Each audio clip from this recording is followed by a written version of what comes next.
for France. 5 minutes to go to the start of the 1999 French Grand Prix, the last in France of the millennium. And there is absolutely no doubt at all, because of the fragmented nature of the grid, that it's going to be a quite incredible race. I wouldn't be at all surprised to see the safety car coming out because of rain coming down. Well, we'll have to see. The weather will obviously make its own mind up later on, but I do tend to agree with you, Mary. If we have the amount of standing water we had yesterday, they have two types of wets, a soft and a hard, but none of them have any deeper grooves, and the cars just cannot clear the standing water.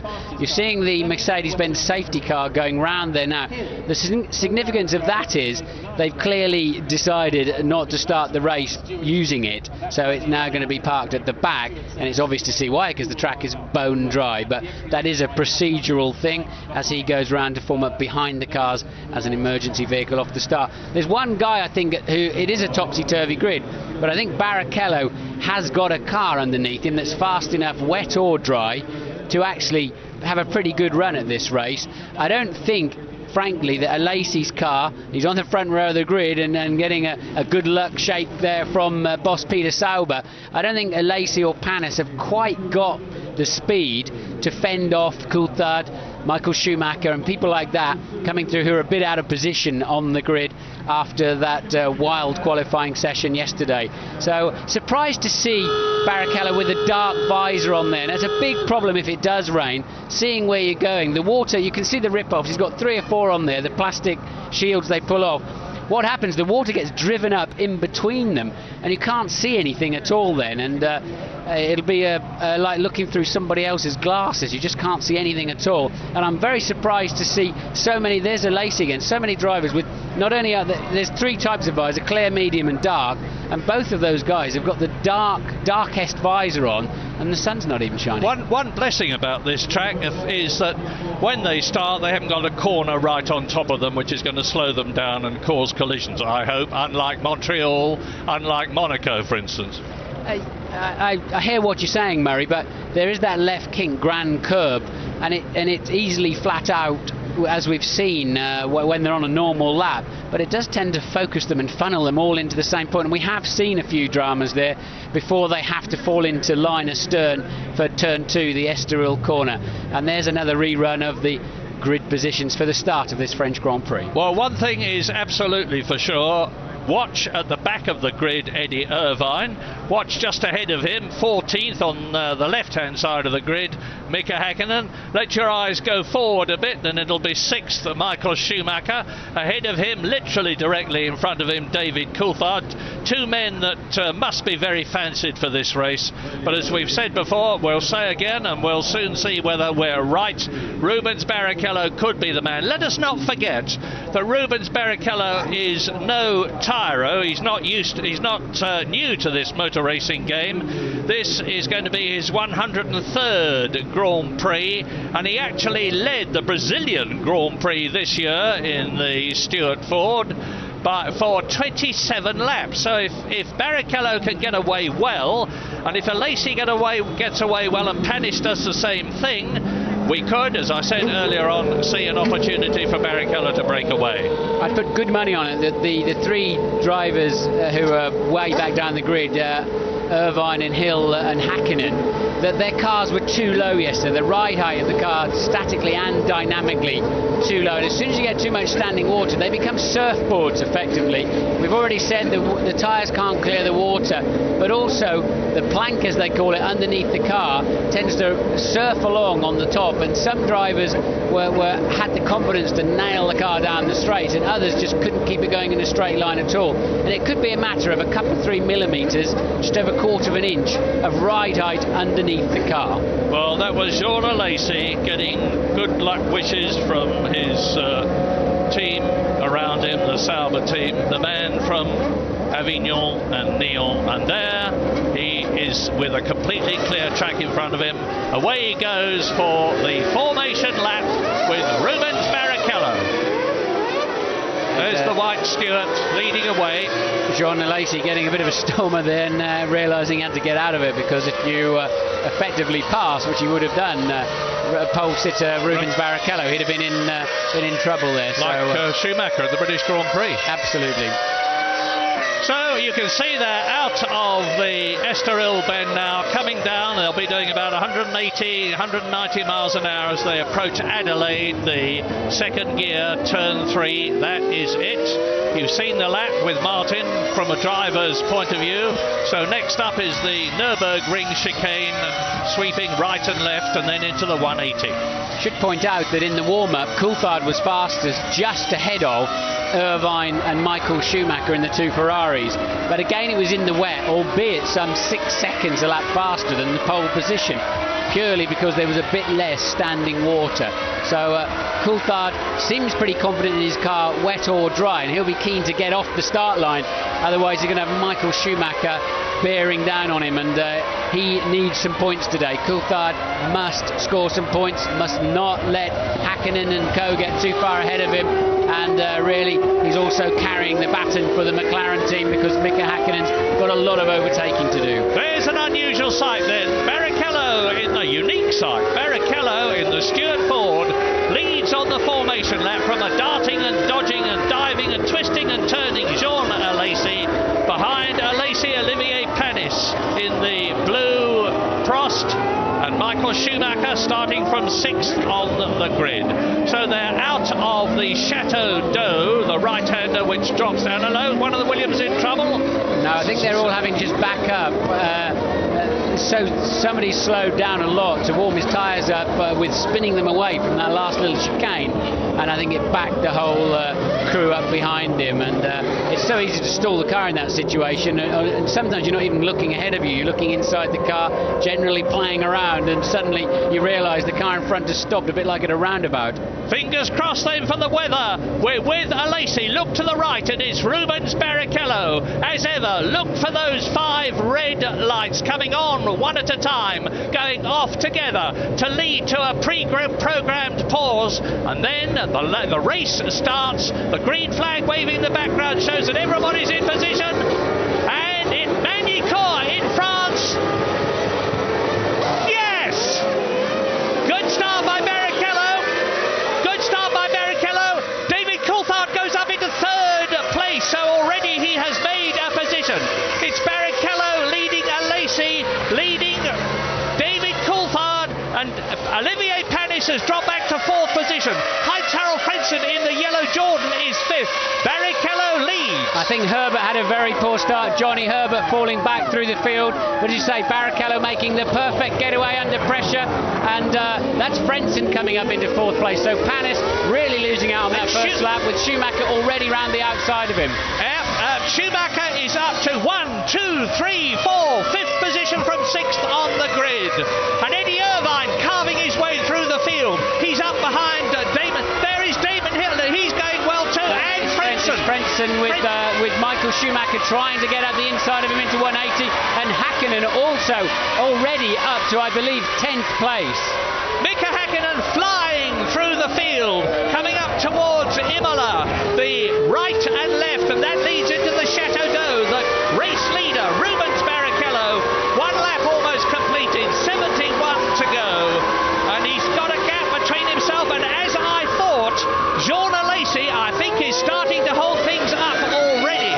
Across the line goes Barrichello. David Coulthard is challenging Jean Alesi, and the gap between Barrichello and Alesi is 1.1 seconds, almost 1.2, riding with Alesi now, round the right-hander at Estoril. Building up to 190 miles an hour as you see Rubens Barrichello braking hard for Adelaide, the right-hander. And Coulthard is going through. David Coulthard takes Jean Alesi. Yeah, Alesi may come back on the inside, but Coulthard closed the door. That's an important move for Coulthard early in the race, because his car is clearly faster than the Sauber of Alesi, and Coulthard fastest man already in the first part of this second lap. Just a quick run through. Hill is still down in 17th place, but Hakkinen already up to 9th place. Mika Hakkinen sailing through the field from 14th on the grid to 9th in the race. Michael Schumacher from 6th to 5th, and Eddie Irvine still down in 18th position behind Damon Hill. In fact, he's lost a place. Damon Hill's got past him, so Barrichello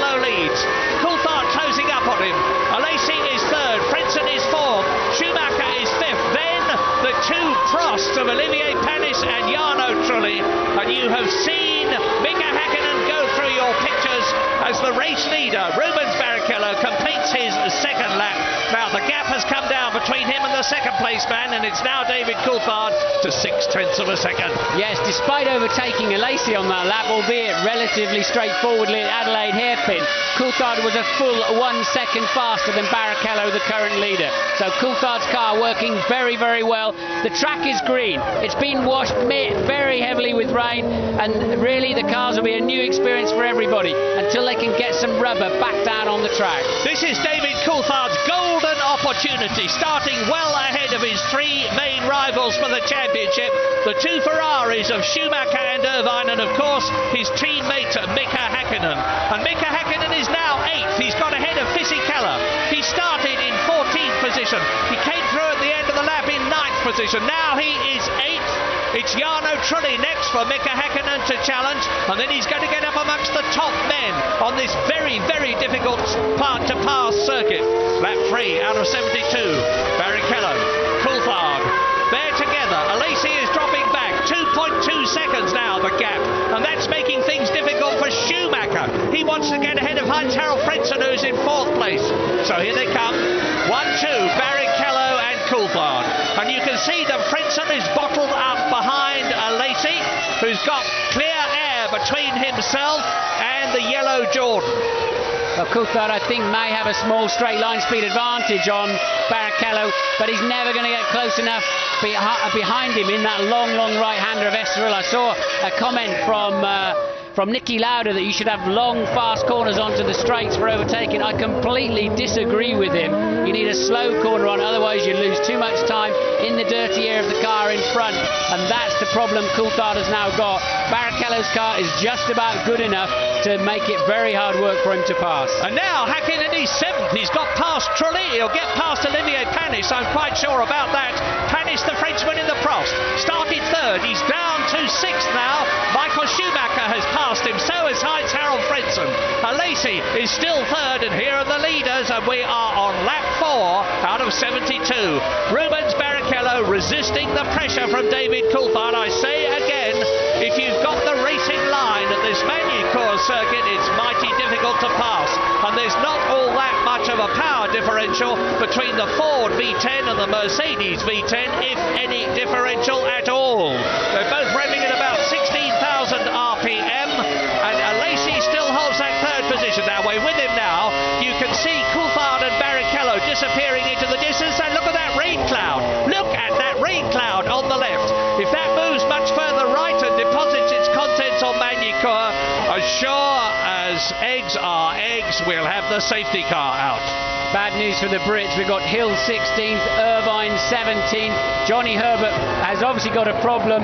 He's falling. He's actually in last place now. So we're expecting maybe Herbert coming in the pits now. There's That's Häkkinen making a move on.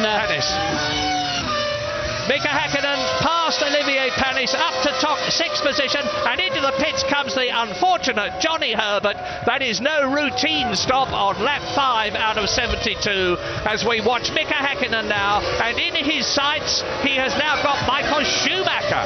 Now we're really up amongst the top men, the top 6 at the present moment on lap 5, with Frentzen now putting up a really fast lap as he closes on Jean Alesi and challenges. The top 10 are Barrichello, Coulthard, Alesi and Frentzen. Schumacher is 5th. Panis has dropped down to 7th behind Häkkinen. Trulli is 8th. Fisichella and Wurz are 9th and 10th. And there is Michael Schumacher with Häkkinen behind him. Well, I said there was going to be action in this race, and there is plenty of it already. Here is the Finn, who incidentally had a car problem in the warm-up. He had to stop, run in and get into the spare car.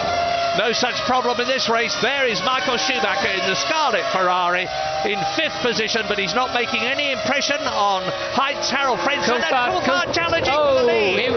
It's a bit late, yes. David, but he's made a tremendous move. Barrichello was very kind to him there, I have to say. But Barrichello getting a good run out.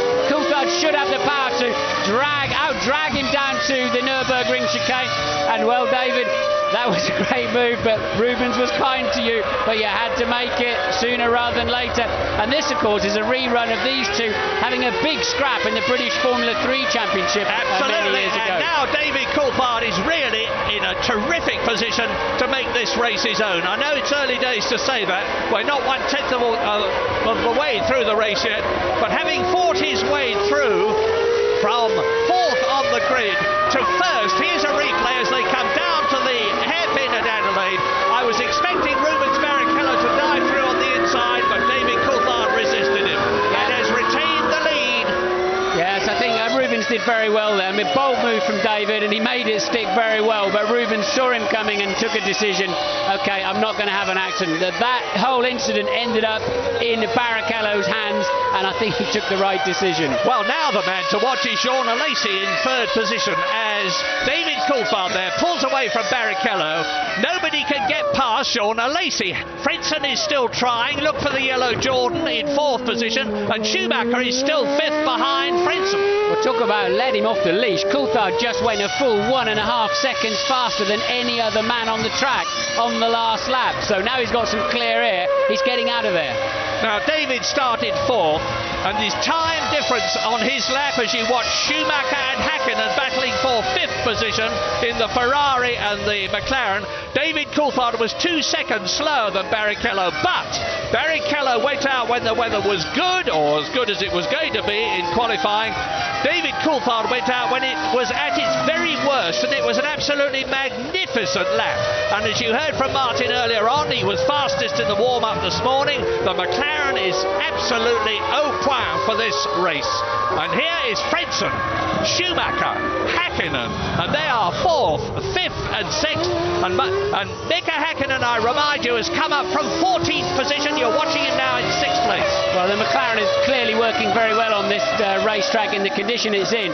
Hakkinen's doing half the work at the wheel that Michael Schumacher is, and Schumacher will not be pleased to see that silver car homing in his mirrors. So Mika Hakkinen's car working well. Now he's just in that bad area, unfortunately, where he starts to get in the turbulent era of Michael Schumacher and things get tough. But I think if he sends one, he's got a good run too. He's got tremendous speed down the back straight. But Michael too late on the brakes for Mika. But surely he'll be past his championship rival in the next 10-12 laps. And if he is, there's going to be a real foot down for Michael Schumacher. Now we can talk about strategy as you watch the Ferrari and the McLaren fighting for that fifth position, because I'm expecting them to start coming in from round about lap 22. We're on lap 8 now. We've got some time to go yet, but there may be all sorts of strange strategies in this race for very special reasons by the individual teams as Hakkinen gets closer and closer to Michael Schumacher in the Ferrari.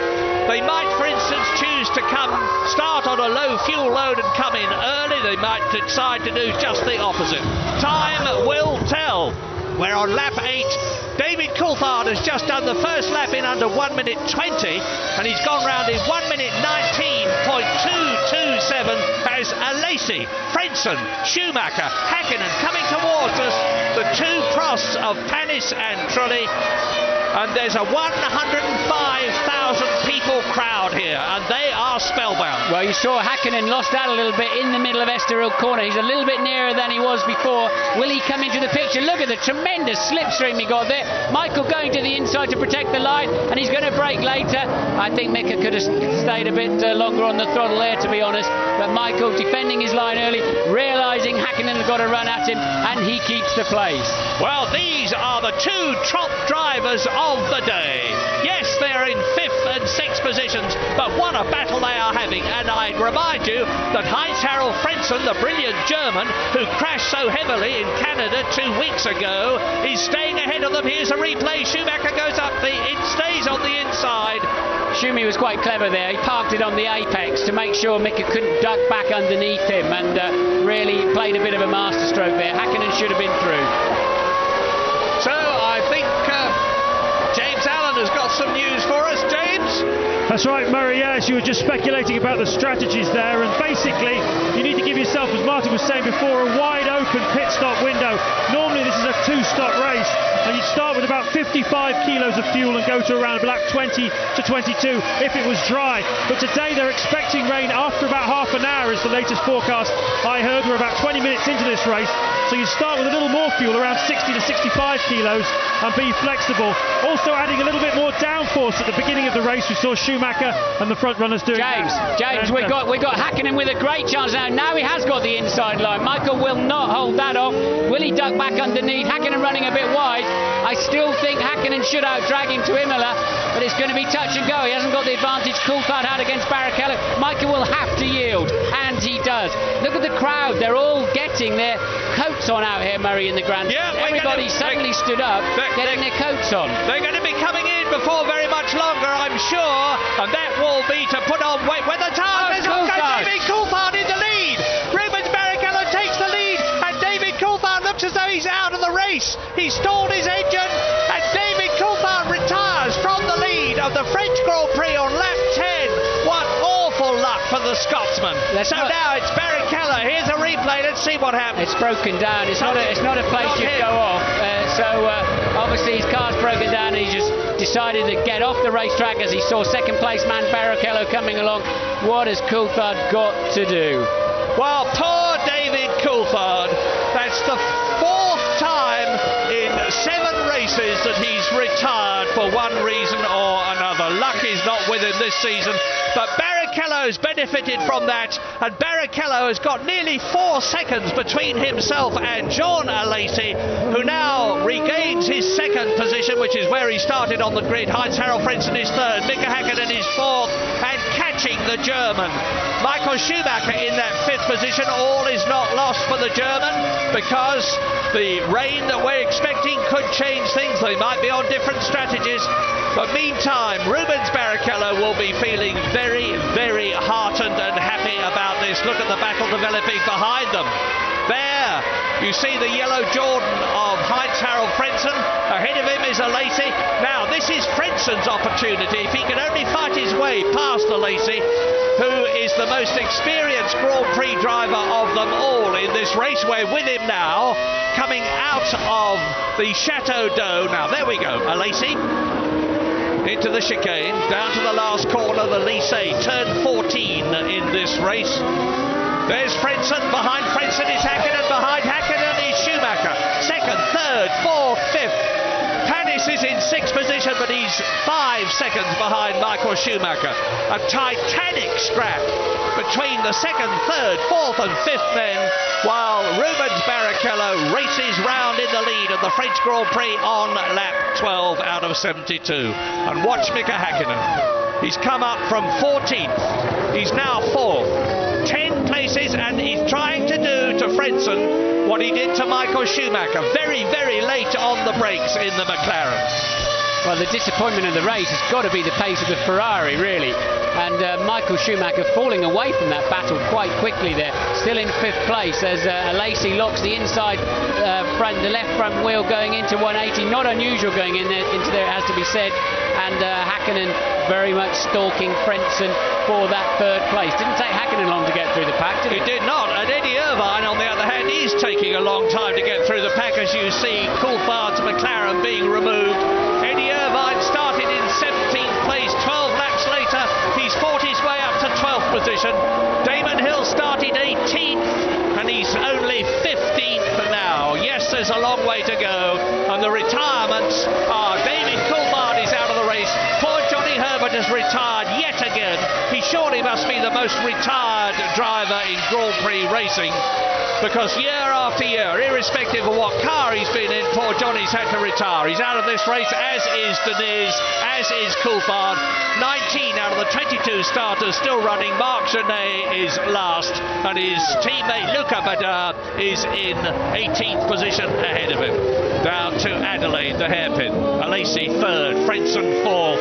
Hakkinen is in 5th place, and Rubens Barrichello now has an ever-increasing lead. We're with Alesi now of 4 seconds. I suspect this is just the lock-up, the replay of when we saw Alesi locking the left front.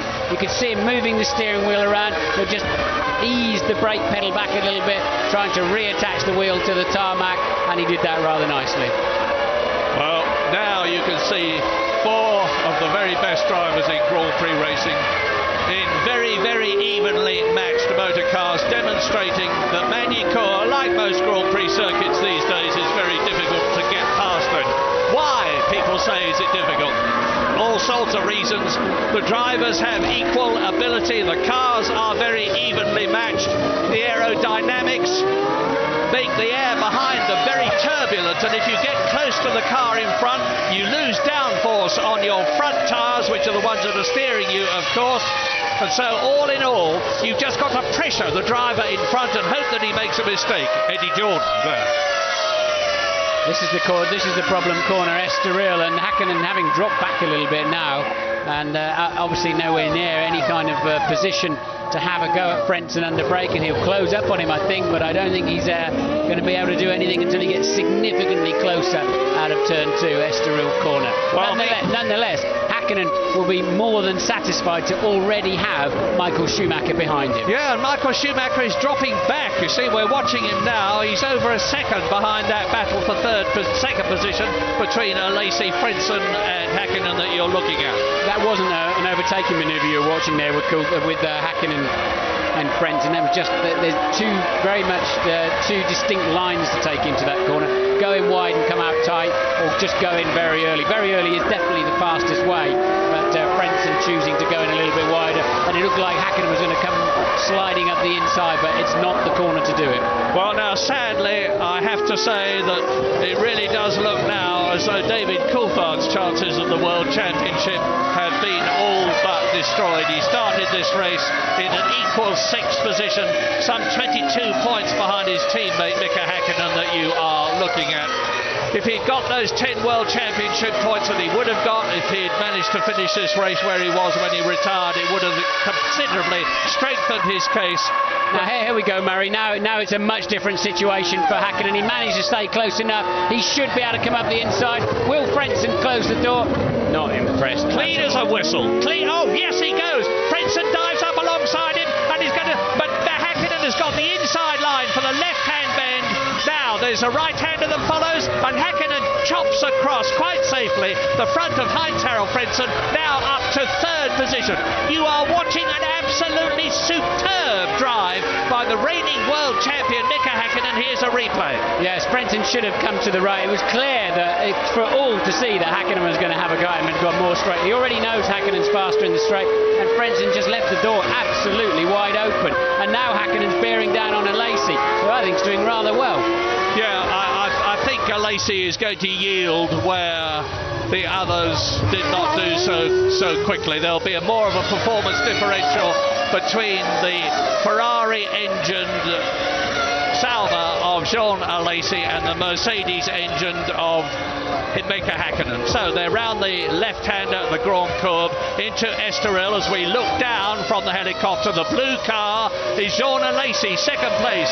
The silver and black one behind him is Mika Hakkinen. They're coming up towards Adelaide, which is where Mika Hakkinen does these demon late braking moves and dives past people. He's going to have another go, but he's too far away from Jean Alesi, who closes right up on the apex, runs wide and retains his 2nd place, but I don't think he's going to do it for very much longer.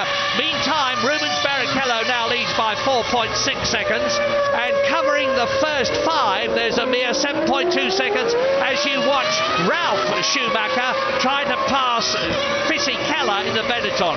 Fisichella is in 8th position, Ralf Schumacher therefore is in 9th position. Benetton and Williams, they're both powered by the Supertech engine. Yes, they're certainly evenly matched in terms of power with the same engine, and the Williams looked like they were very strong earlier on in the proceedings of this Grand Prix through free practice and that, but weren't dealt a very good hand in that wet qualifying session, and Ralf really having to work very hard back there in 9th place. Zanardi back in 13th in the second Williams. Here are the top 10 on lap 17 as you watch Schumacher pushing Fisichella for 8th position. Barrichello leading by 4.6 seconds ahead of Jean Alesi, who is in 2nd place with Mika Hakkinen tucked up under his rear wing ready to challenge. 4th is Frentzen, 5th is Michael Schumacher, 6th is Olivier Panis, 7th is Jarno Trulli, 8th is Fisichella that you have been watching, and now in 9th position is Ralf Schumacher, followed by Eddie Irvine, who's come up from 17th and is now carving his way through the field. And this is Alesi versus Hakkinen. And Schumacher gets through ahead of Fisichella, who has to yield, position in the Williams. Nice bit of driving, and you can see Eddie Irvine in the Scarlet Ferrari thundering up behind them, and he's gaining hand over fist on them, lapping 7/10 of a second faster than both of them. And down to the Adelaide hairpin, hard on the brakes, down into second gear, onto the apex. Fisichella has to run wide. Schumacher lets his Williams run wide, gets right in front and hit Hakkinen now, completing the lap. Is still right up with Alesi, who still resists him. Now, Alesi hasn't had the best of seasons in 1999. He's failed to finish 5 times out of the 6 races we've already had. He got 1 World Championship point at the San Marino Grand Prix. We're with him now, and hopefully the producer will stay with Alesi, and we'll be able to see whether Mika Hakkinen tries a late braking move yet again. No, Alesi's got him ticked. Alesi quite slow on the apex of Adelaide every time, but he's certainly braking late. Always was a good late braker, Jean Alesi, and interestingly, actually 0.05 of a second faster on the previous lap than Mika Hakkinen. So Alesi driving a stormer, quicker than Barrichello, who's currently leading. And a great tribute not only to him and the car, but to that Ferrari engine, because it's a last year's Ferrari engine, labelled as a Petronas engine, which is Alesi's and the Sauber team's Malaysian sponsor. Getting a bit dark out there, Murray. Look, people getting their plastic mats out in the grandstands. They've got a better feel for the weather than we have inside this commentary box, but certainly getting very dark overhead. Alesi, Hakkinen, just behind them is the... Hakkinen won't get through there. That's where Villeneuve tried to get past Eddie Irvine last year and failed so to do. And talking of Irvine, you can see that he's now getting very close indeed. Eddie Irvine in 10th position to Fisichella's Benetton. That was actually Michael still behind, I think, the Jordan of Frentzen, that particular shot we saw coming onto the pit straight. And now Hakkinen ever closer. Look at the slipstream he picks up. Tremendous speed he picks up then. And again, Alesi braking as late as he did. Oh! And they've both gone wide. And will that let... No, Frenzen's not able to take advantage of that. So Hakkinen and Alesi braking absolutely on, and in fact slightly beyond the limit. And the pair of them, what a classic move that was. Good to see, both on the ragged edge. They both tippy-toe around the outside, live for another day, and Hakkinen now up to 2nd place. Now, this is going to be the battle. The gap between Hakkinen and Barrichello, who leads the race, is 4.5 seconds. And I said earlier on, what a storm of a race Mika Hakkinen is driving. This is the man who won the Brazilian Grand Prix, who won in Spain, who won in Canada 2 weeks ago to take the lead in the World Championship. Here's the replay. See Alesi lock up his tyres. The glowing disc brakes of Mika Hakkinen's car appear on the right. Alesi has to run wide. Hakkinen does the same thing, chops off Alesi in the process, and now Heinz-Harald Frentzen is right up with Alesi, who has lost momentum as a result of Hakkinen's passing move. Imagine that, you're doing 180 miles an hour, you're braking at something like 4G, 110 metres before the corner, and you're inches apart from another car doing exactly the same thing.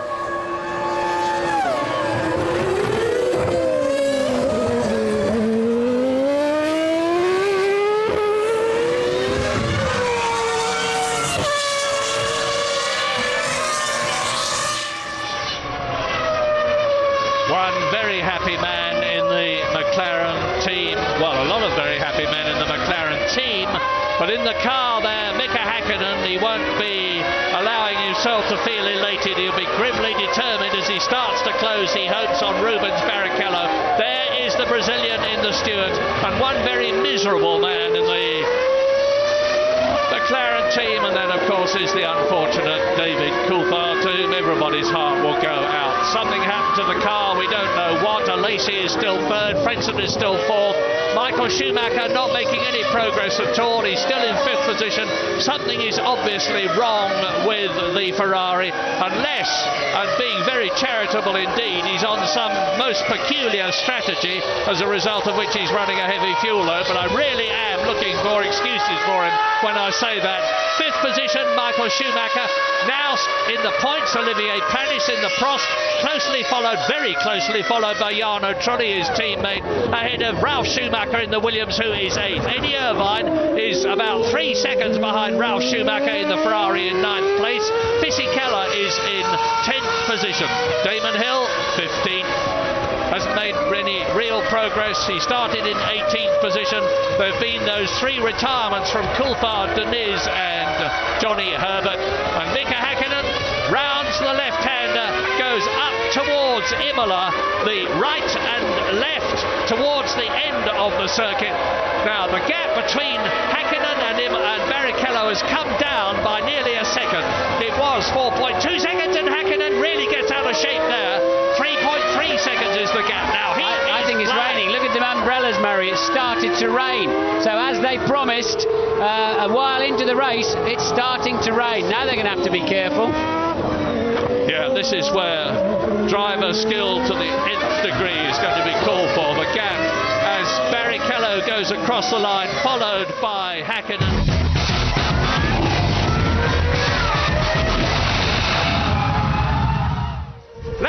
Lap 22, and it's starting to rain at Magny-Cours in France. The crowd are putting up their umbrellas, and Mika Häkkinen that you're looking at has closed the gap to Rubens Barrichello from 4.2 to 1.7 seconds. Look at the rain. They'll be in this lap for sure for wet tyres, and in fact those drivers further down the pack, like Eddie Irvine, are going to be in the pits a lap before the others, and I think that's going to give Irvine quite a big advantage. He's a long way back anyway from the leading pack, but that's a great timing for Eddie Irvine. But it looks as though they're not ready for him, Martin. They're in a bit of a flap in the Ferrari team. Yeah. Irvine just hit the rain as he came towards the end of the lap. Fisichella spinning around, and that's how slippery it is. But I still think Irvine's better off waiting for tyres than... in fact, no, not waiting that long. Waiting too long. 32 seconds. They just weren't ready. This is real panic. That's completely blown that advantage then. Now they've got a tip-tap. While you're away, absolutely nothing significant happened other than it started to rain. James is in the pits. What's happening? Total confusion. Ferrari not ready for Eddie Irvine. It was a unilateral decision by the Irishman to come in and put wets on, and the front left when it went on was actually a groove tyre. They had to take it off when they realised and put a wet tyre on. McLaren are ready for Mika Häkkinen, and meanwhile Ferrari are re-racking wet tyres this time, of course, boys. Ready for Michael Schumacher. Irvine gained nothing from that. Your race leader Rubens Barrichello comes in. They're all coming in now, Murray. Yeah, James, look how much Alesi has caught Häkkinen on that in-lap. So Häkkinen very, very cautious, and Alesi right up behind him. So the top 4 or 5 guys all in the pits together, and Alesi may just get out before Häkkinen if they can get a good stop in that Sauber team. Steer odds, Murray. Absolutely. Lap 23, and it's all going to depend on pit stops now. There is Heinz-Harald Frentzen. He's got the wet weather Bridgestones on. Michael Schumacher there in the pits, and the Ferrari mechanics don't look much happier with Schumacher than they did with. And Alesi gets out. Now where is he? There's Häkkinen. Look, so Häkkinen's out, at least ahead of Alesi. Off goes Hill. That is Damon Hill off the track, and he's got a puncture. Left to rear puncture. I would think he's whacked the wall somewhere. I think you'll find he probably spun off and had a little chat with the wall. We might get a replay on that. That's Alesi back on track, having put the wet tyres on. Now you see the spray coming off as the tyres lift bucket loads of water up into the sky, and a car creeping along. That's Damon Hill creeping along on the right hand side. I think he will have gone off in Estoril corner. Louise, what's happening? I think what's happened there as all the cars started coming in at the same time, absolute mayhem. Damon was coming down to exit the pit lane when one of the arrows came out of his pit garage at the same time. The two touched, and I think that's probably what's caused Damon's problem. Well, we've all been speculating about whether Damon will in fact retire before the end of the season. He was a very unhappy man when he failed to qualify and actually started the race 18th. After he had 2 cracked exhaust systems and 2 different cars in qualifying, and this will not improve his humour one little bit. Now look at what Lacey's looking to. Remember I said at the beginning of the programme, why are they all running dark visors? The TV camera can hardly see, and that's got a clear screen on it. So now those drivers that chose the very dark screens are going to be struggling as visibility is heavily impaired. Now remember, in the wet practice yesterday, Hakkinen really did struggle with his car and in the wet warm-up this morning, Murray. Yeah, whereas Michael Schumacher and Eddie Irvine in particular, who you are watching now, were flying. And on lap 23, Rubens Barrichello has the lead from Mika Hakkinen with John Lacey in third position. So things have turned good again for Rubens Barrichello in the white Stuart. We're looking at him now with Hakkinen behind him in these appalling conditions. This is exactly what it's like now. And if it's bad for Barrichello, just imagine what it's like for Hakkinen with those great roosters of spray being thrown up alongside him. And Lacey is in third position. You're looking at the top three now with Lacey closing on Hakkinen, Hakkinen closing on Barrichello. Fourth is Frentzen. And in fifth position, Michael Schumacher ahead of Olivier Panis. What a race. That's a replay of Damon Hill's problem. Louise said there was a touch in the pit lane. That's where he got that puncture from. But Barrichello being extremely cautious in the lead of this Grand Prix. There's nowhere near as much standing water yet as there was in qualifying yesterday. So I don't see any signs of the aquaplaning that caused them so much problems. And for sure they will have lifted Hakkinen's car. And he certainly seems actually to be the happiest one of the front three at the moment. But there's a wheel gun in the pit lane. Where's that from? James, what's the news? Well, Murray, Damon Hill comes crawling in. I told you it was going to rain half an hour into the race. 31 minutes in, and sure enough, it started raining. Absolutely fascinating. Now, I was looking at the figures before, and one of the reasons possibly why Michael Schumacher couldn't keep pace with Mika Hakkinen was because he put a bit of extra wing on the grid. His straight line speed was 289 kilometres an hour compared to Hakkinen's 303 in the drive. He's got a wet setup, Martin, I think. Well, this could help him. Michael Schumacher's in fifth position as you watch the first two. Barrichello, and if it was hard for Hakkinen to pass Barrichello before, when he did so at the Adelaide hairpin, just look at what it's like now. You're looking at it from Lacey's spun. Off goes Sean Lacey. That's exactly where he went off in an earlier race years ago in the Ferrari. He's kept the engine going, but will he get out of the gravel? No, he tried to pull away too quickly, thumping the steering wheel. And Lacey should have just so easily let that clutch out. To be honest, I think he was beached anyway. So Lacey having a harmless spin in terms of damage, but look how angry he is, and I do feel for him because there's not a lot you can do. It's the Chateau d'Eau, ironically the water tower corner, and Lacey certainly found plenty of water there, didn't he? Shaking his head with the mixture of rage and frustration as Heinz-Harald Frentzen moves up into third place, Schumacher into fifth. Here's a replay, and the Sauber just spins as though it was on safety car. Safety car is out, Murray. The safety car is on the track. They've declared that there's too much standing water, and they will now continue this race. They'll pick up Rubens Barrichello. There's waved yellows all the way around the track, so nobody can overtake. So Rubens may as well just back off now. His team should already have told him. They will have seen the safety car leaving the pit lane, so he may as well just calm it and make sure he doesn't have a silly aquaplane off the road. Well, this isn't going to make it any easier for Barrichello or for Mika Hakkinen behind him. That's the BAR team coming out, I should imagine, to get Jacques Villeneuve in from 10th position, as Oliver Gavin, our British Formula 3000 driver for the European team, comes out in the Mercedes-Benz safety car yet again. He's been out several times in races this year.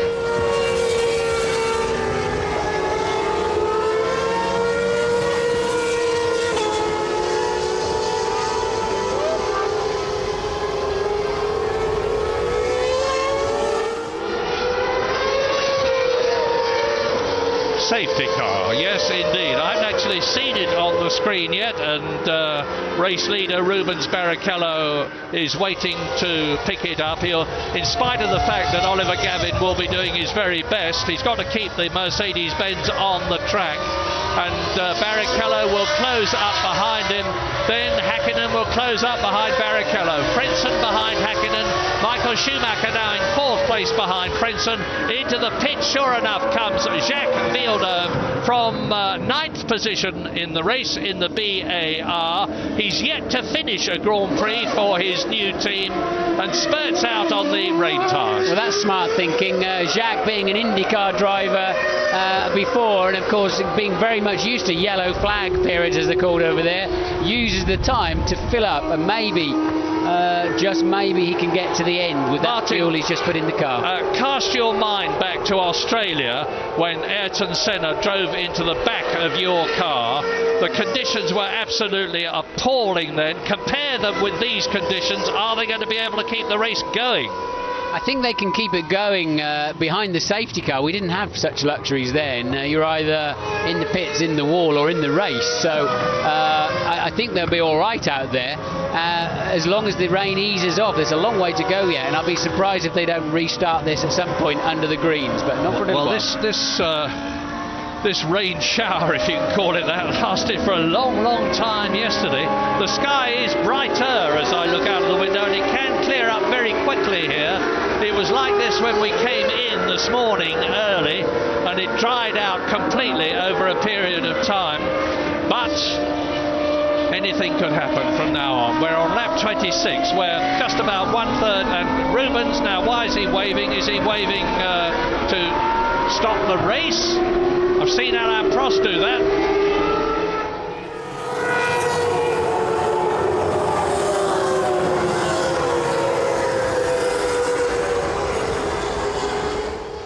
We just saw a picture there of Rubens Barrichello waving. What he was waving at, Murray, is there's a big diamond screen there and you can see yourself, and he knows the TV cameras are pointing at him. So he was waving to his mum, I guess. He's a cool customer. That's a pretty far-fetched theory, Martin. No, I bet you, any money you like, ask him after the race. I bet you he was waving because he saw the diamond screen. Right, I believe you. Thousands wouldn't. But the race order on lap 27 out of 72, behind the safety car in quite dreadful weather. I've seen as bad, and I suppose probably I've seen worse. Donington 1993, when I was talking about Rubens Barrichello earlier on, was just as bad as this for the whole race. But Barrichello leads. Mika Häkkinen there, who started down in 14th position, has brilliantly fought his way up into the lead, and now back where he is now. And that's a Williams off and a Benetton off. So I reckon now, just looking, I wonder if it's Fisichella and Zanardi, but I'm guessing it's Villeneuve and Wirtz have stopped in there. That's Wirtz's Benetton. They've obviously aquaplaned off the road. They're on wets, look, so they've aquaplaned off the road under safety car conditions because they've already made their pit stop. And we also know that Villeneuve stopped somewhere in the same area on the racetrack. I haven't picked him up with the cameras yet. We did see a second car in there. So it's the BAR of Villeneuve. Now you can see it in the background. Yeah, Genet has gone off as well in the Minardi. So we're going to be down to 13 or 14 cars. There is Jacques Villeneuve's BAR. Louise, have you got news? Yeah, we've just seen a couple of cars go off. I'm down in the Stewart garage at the moment. Rubens Barrichello saw him waving his hand. He's actually been on the radio calling to the team, telling them the car is virtually undrivable. It's just aquaplaning everywhere. He's asked for the race to be stopped, and Paul Stewart, I believe, has just gone off to see the race director to ask the very same thing.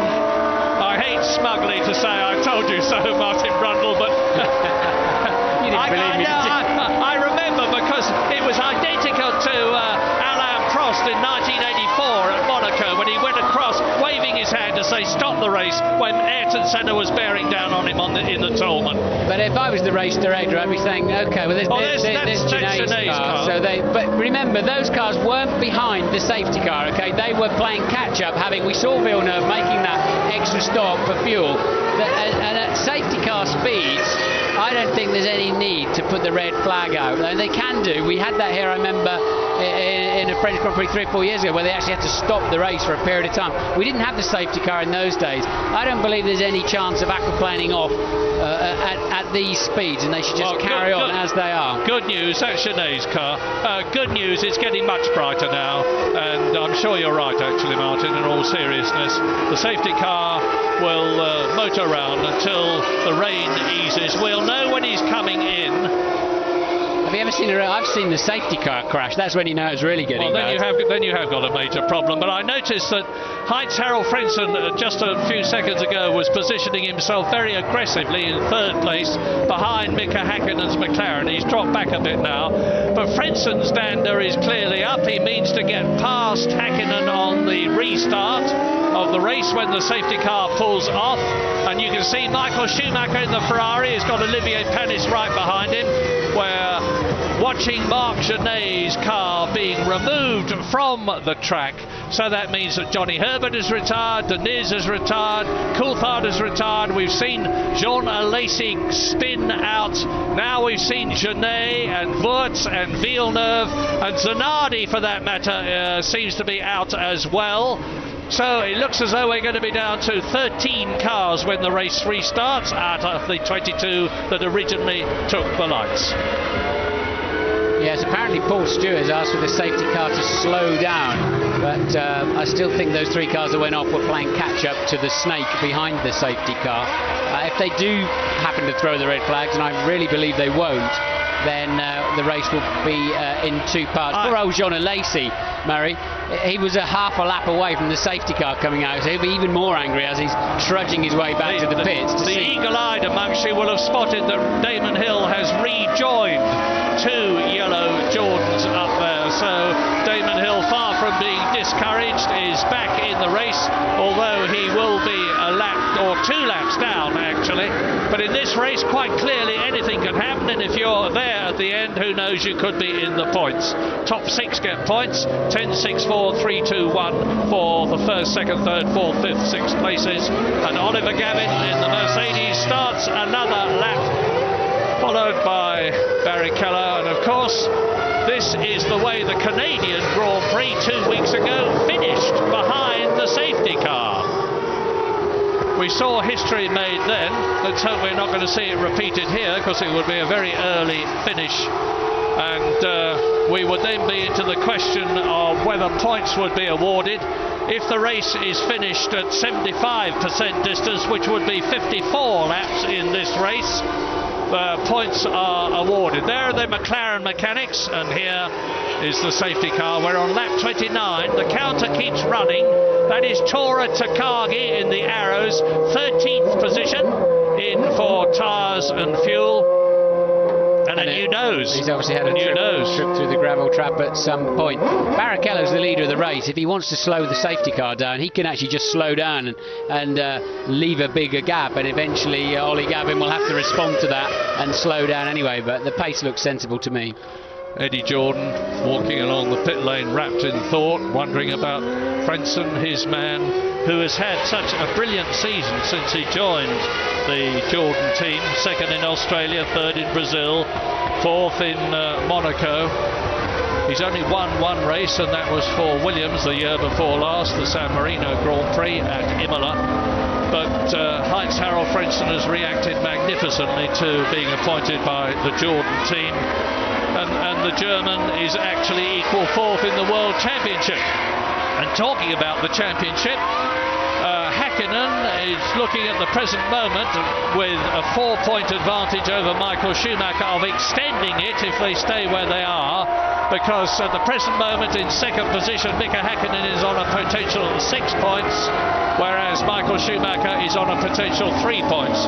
But it really is early days to be talking about the World Championship for drivers, because we're on lap 29, we haven't even yet done half distance. The half distance lap is lap 36, and yet again the safety car fails to peel off and go into the pit lane, and therefore there's going to be another lap behind it.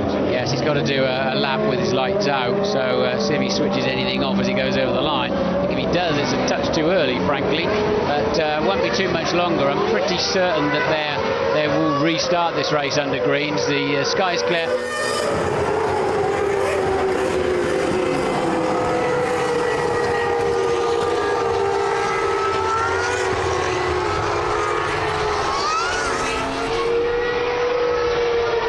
Terrific responsibility for Oliver Gavin in that safety car. He's a very experienced race driver. He won the British Formula 3 Championship a few years ago. He went on to Formula 3000 in the hope of going to Formula 1. He actually was going to be driving for the Pacific team before, sadly, it foundered, like so many before it. And he's an ideal chap to drive the safety car. Plenty of experience. That's Nigel Stepney, incidentally, who is the English chief mechanic for the Ferrari team and operates the fuel pipe for the 2 McLarens when they come in. He's got a very cool, calm, level head on his shoulders. That was Damon Hill that you saw. He's in 14th position now. He's 2 laps behind Rubens Barrichello in the race, and he's just about 10 seconds behind him in this procession. Lap 30, Barrichello. Well, Barrichello started from pole position, led the race till he was brilliantly caught and passed.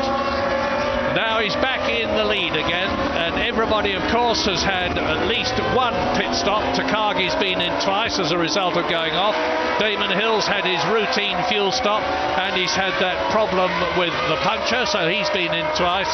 Jacques Villeneuve had been in twice before he retired, and sure enough we have 14 competitors still left out of the 22 that started the French Grand Prix, with 4 times winner Michael Schumacher still running, with previous winner Damon Hill still running, and Eddie Irvine that you look at there is in 9th position. Now this is actually going to help Irvine a lot, I think, because he's behind Fisichella in the Benetton, and I'm expecting Eddie, who's very good in the wet, to make up a few places when the race restarts.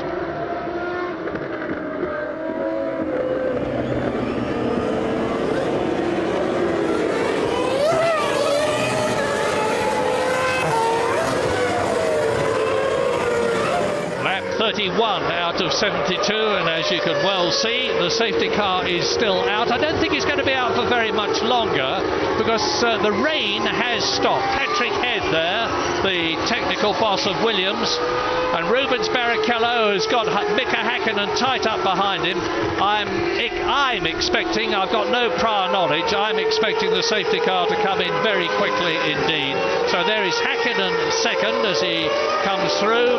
Heinz Harald Frentzen in 3rd place, followed by Michael Schumacher, who leads Olivier Panis in 5th position, and Damon Hill has rejoined the race. He's 2 laps down. The blue car there is Jarno Trulli, who is 6th, both the Prost in the points. Ralf Schumacher in the Williams is 7th, Fisichella is 8th. Look for Eddie Irvine, there he is in 9th position, in a very strong position to make up places, followed by Ricardo Zonta, because Villeneuve now in the BAR is out of the race. That's De La Rosa in the Arrows, Luca Badoa in the Minardi, just 2 cars after him on the order, Takagi and Hill, although Damon Hill is in front of him in this procession. Yeah, it's a tough afternoon now for Damon Hill. He's already explained to us that really he's struggling to find the motivation and performance that he wants, therefore he's retiring, and he's now a full lap behind the 13th place man, and 2 laps behind the lead. Is in treacherous conditions, and it'll be a big test of his motivation if he pounds round for this last 42 laps. A lot of pressure in the paddock, and this is something I dislike a lot about Formula One. A lot of pressure saying, oh, Damon should go now, he should go immediately, and all that sort of thing. You know, last September everybody was citing him as the hero when he won in treacherous conditions like this in Spa, and you know, carrying him around and saying how brilliant he was and all that sort of thing, and all of a sudden there's this big movement, oh, Damon, you should go straight away. Don't subscribe to it at all, and the man's still a world-class driver, and I'm looking forward to see it. I hope he just stays on it this afternoon to prove them wrong. I couldn't agree more strongly with every word you've said, Martin. And Gavin takes another lap in the safety car. I don't know what they're waiting for now, to be quite honest, unless it's for standing water and they know there's drainage to ease away a bit. The flashing lights are still on the safety car. We think there's some animation going on the pit counter. I thought I saw some people in the Williams pit saying a safety car coming in soon, like they had some overheard some radio communication or something. James is in the pits, what can you tell us? Yeah, I'm down at Ferrari, and Michael Schumacher, just as he came by last time, sort of did a blinking sort of signal with his hand and pointed at the safety car. I think he's unhappy. I think he wants to get it out of the way. As I said, I think he's running a bit more wing than the McLaren in front of him. He thinks he might have a bit of a chance in this race. But a critical thing to watch out for, guys, is the 1 minute 28 lap time, because as this track dries out, we've got a strong breeze blowing, and as this track dries out, that's the time at which you've got to come back in again and change for the slick tyres. 1 minute 28 seconds. Thanks for that, James. 1 minute 28. We'll remember that. That was Fisichella that you saw spinning. He was in 8th position. I'm just seeing whether that was a replay and whether Irvine is now behind him or ahead of him. if he's going to place, that's obviously very much to his advantage. One less to worry about, as you see. Schumacher, Panis, there's Damon Hill down, Ralf Schumacher, there's Fisichella, and he's still ahead of Eddie Irvine. Bit of a problem here will be falling tyre pressures. They need probably a bit extra pressure with this standing water to give them less aquaplaning, and when you're cruising around at this kind of speed, no tyre temperature, tyres will be extremely cold, and inevitably the tyre pressure falls with it. So a bit of a double whammy just when you need all the grip you can find. Much, much brighter. I am optimistic that when the safety car comes in, the race will run the rest of its distance. There's still 40 laps to go. We're on lap 32 now. Long, long way to go. The flashing lights, which indicate that I'm staying out, are still going on the roof of the safety car as Häkkinen comes up, followed by Frentzen. Now, watch those lights. Is he coming in? Just to remind you, in the early part of the race, the pit lane starts about now, and it looks to me like the safety car is staying on track, but I do believe he's got to switch those lights off long before he comes into pit lane, Murray. We should see something on the Mercedes get a little bit out of shape coming out, at least say that. Now, if this was a champ car race in America, this could dramatically alter strategies, because fuel consumption is very, very critical there. I don't know that it's that critical in this race for it to alter strategy, but it might just well do and change the complexion of the race. And that is the Prost of Olivier Panis, who's in 5th position. There's Damon Hill, 2 laps down, I remind you, going on in his last French Grand Prix, followed by Jarno Trulli, who's got to get past him before he can get to grips with his teammate Panis. That is Ralf Schumacher, and we're looking from the helicopter now as they make their way down to the Adelaide hairpin on this fastest part of the course, out of the Golf turn from Estoril. You can see what a very, very sharp corner it is. That's the one where Häkkinen has been so brilliant in this race. Yeah, it's been a lot of overtaking into that corner, really the main overtaking place of this circuit. There's a couple of opportunist areas further around, but just if you have joined us late, just to remind you that Johnny Herbert dropped out of the race early on with a gearbox problem, and Coulthard was screaming off into the lead and then had some kind of problem with the McLaren, we don't know, pulled over on the side of the racetrack.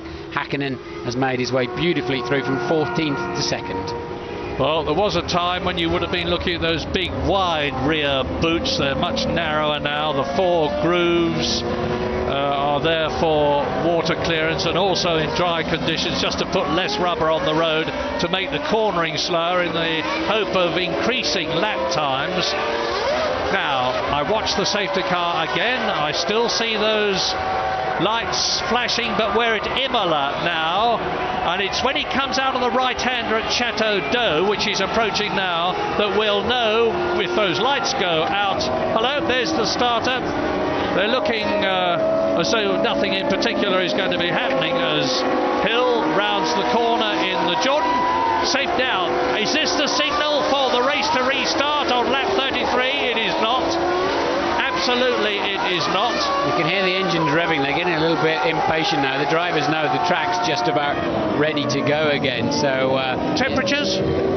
Well, they're just trying to spin the rear wheels up as much as they can. The engine temperatures now have no problem at this point, so no problem at all in terms of the cars overheating. They're moving along just fast enough, and the air's so cold anyway, just 15 degrees, that they won't have a problem with the engine or gearbox. Just they won't have enough temperature in the tyres. And Hill's retiring. Hill retiring from his last French Grand Prix. Is this going to hasten his retirement? It's the 5th time he's retired from 7 races. He's only got 1 4th place and 3 World Championship points to his credit in a very unhappy last season of Formula One. And I'm very, very sorry to see that and to say that. Well, after what we just said about him, I just so hope he hasn't just pulled in and pulled out of this motor race. And said that's enough. Down to Adelaide again. I remind you of the order, and make no mistake about it, when this race restarts, it is going to be a fizzer, because they're all tied up together. They all know the conditions. and the gaps have been virtually eradicated as the pit lane is being swept. Barrichello leading, Häkkinen second, Frentzen in the yellow Jordan, Schumacher is fourth, weaving and to keep his tyres up to temperature. Panis is fifth and Trulli is sixth. Only one constructor has got both his cars in the top six at the moment, and that is Alain Prost team, French team in France with a French driver and a French engine, and Ralf Schumacher is seventh ahead of Fisichella. Eddie Irvine is ninth, Zonta is 10th. There's only 10 seconds between the leader and the 11th place man, which is Pedro de la Rosa. Luca Badoa is in 12th position, and the one remaining runner, now that Damon has retired, is Tora Takagi. 22 started, 13 are still running. We're on lap 34 out of 72, so just under half distance. Now, is this it? I don't think so. Safety car lights are still flashing. All right, Martin. What's your guess? Why is it staying out so long? I think they just want to be extra cautious, really. But I have to say the track looks ready. Yeah, does he put the lights out on the safety car? Yeah, no, he doesn't at the moment. The lights are still on the safety car. I have to say it looks like the track is ready, but we haven't got the benefit of being out there. No. And I'm not belittling their decision. These cars, these engines produce 800 brake horsepower. The cars only weigh 600 kilograms with the driver and everything aboard. That's an absolutely fantastic power to weight ratio, where obviously you can spin the wheels in normal circumstances. Safety car is in at the end of this lap, so they obviously agree with us, and you can see the drivers have been champing at the bit the last couple of laps. They know it's nearly ready to go. Okay, folks, fasten your safety belts. This is going to be it. The French Grand Prix, after a good few laps behind the safety car, is going to restart when Gavin pilots the silver Mercedes into the pit lane, and Rubens Barrichello sees a clear track ahead of him. That's clearly not just to make the pit lane look tidy. That's for when their next pit stop happens. They don't want standing water. Easy enough to lock the wheels going into your pit garage of what is made up of 18 of your own mechanics. So mechanics very much thinking of themselves and their team there and clearing the standing water from the pit lane. Lap 35. Where is Gavin now? He's at the 180. He's still got to come up to Imola. He's still got to come up to the Chateau d'Eau. You can see, looking across at the skyline, that the conditions are visibly better than they were. It's infinitely brighter. The rain has well stopped. A lot of the water, by no means all of it, is on the track. And the lights are out. Now we're at Imola. The right, the left, now up to Chateau d'Eau. The right-hander. And Oliver Gavin gets ready to peel off and into the pit lane. Are you ready then? Because now the French Grand Prix is again.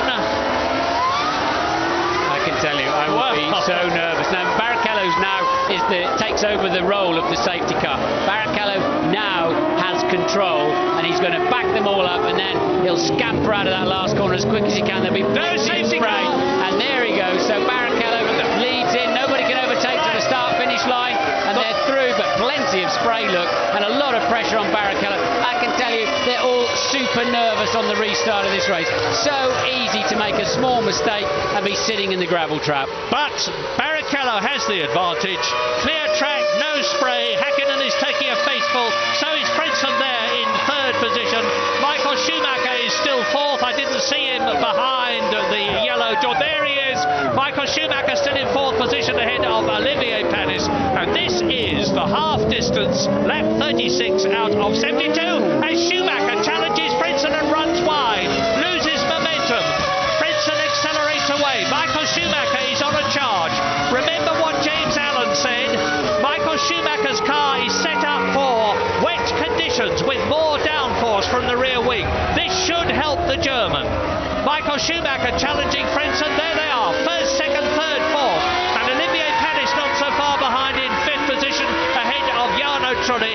Damon Hill is out of Trulli's way. Unfortunately, Hill in the garage, out of the race, and Rubens Barrichello leads at this half-distance point. That dark visor of his shining in what light there is here at Magny-Cours. Once again, Barrichello being particularly cautious, but hasn't stood him in too bad a stead this afternoon. He does still continue to lead this race, but Barrichello, quite a wise head on him now, but being super cautious, and if Hakkinen gets a sniff, I think he'll pass him easily under braking. Schumacher getting visibly worried. He wants to get past Frentzen. He can see that Barrichello and Hakkinen are going to pull away from him. Schumacher wants to win this race as much as anybody else does.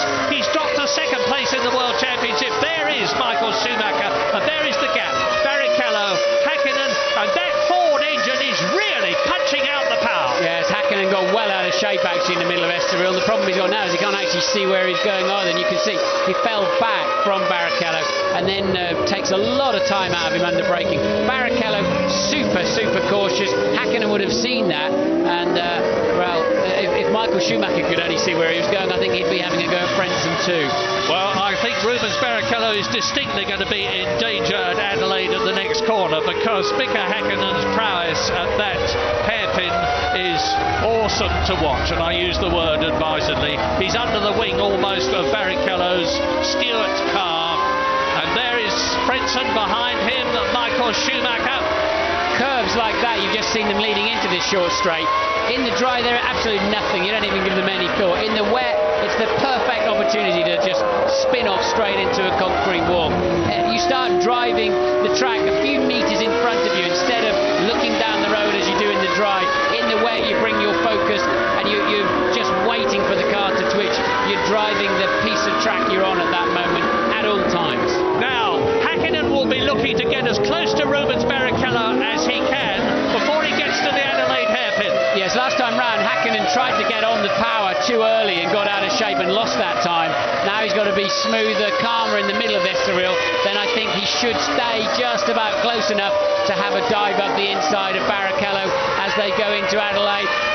There's a long way back still. It's Schumi that's got the best chance, isn't it? Yeah, Schumacher right up with Heinz-Harald Frentzen now, and Rubens Barrichello, of course, knows as well as does Mika Häkkinen what the Finn is going to try, and he tries right up behind Rubens Barrichello. Oh, he's going to spin. He caught the white line on the inside. Through goes Schumacher.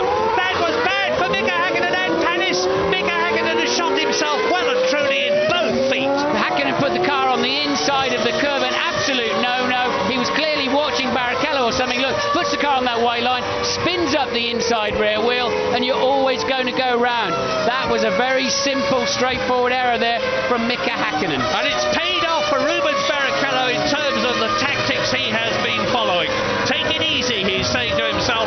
And now, Frentzen is up into second place, as he was at Montreal 2 weeks ago.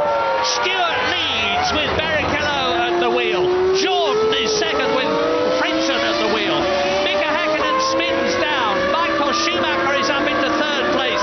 And Mika Häkkinen's going to have to look at the way Schumacher is going now. I think Schumacher just pulling out so he can see where he's going. You always just try and pull out of the other guy's slipstream. Not as much as overtake him, it's just to see where he is. Yeah, Michael Schumacher is sizing up Heinz-Harald Frentzen, who won't see the Ferrari in that ball of spray behind him. But what guts this requires from all of them. They're driving into a blinding ball of spray. And Michael Schumacher has got the bit well and truly between his teeth. He knows that Häkkinen is out of the running. And now, can he get past Heinz-Harald Frentzen as they come out to Adelaide? Look at the spray. Schumacher can see nothing. The camera sees through that spray. Schumacher's looking through 50 metres of spray. The camera's looking through. But Schumi comes in, just easily just presses the brake so gently and rolls it up the inside. Once again, Frentzen, much too easy a touch into Adelaide. Now, Michael Schumacher sees Rubens Barrichello ahead of him. And the gap is about 1 second. Michael Schumacher from 6th on the grid now races in second position, and Mika Häkkinen is down in 7th place behind Ralf Schumacher, Trulli, Hannes and Replay. Yes, Replay there. Michael, very smart, very calm. It would have been very easy for him to go up there Barrichello just block a front wheel. He's just rolled it in, and if Frentzen turned in, he knows he could still just about do something about it.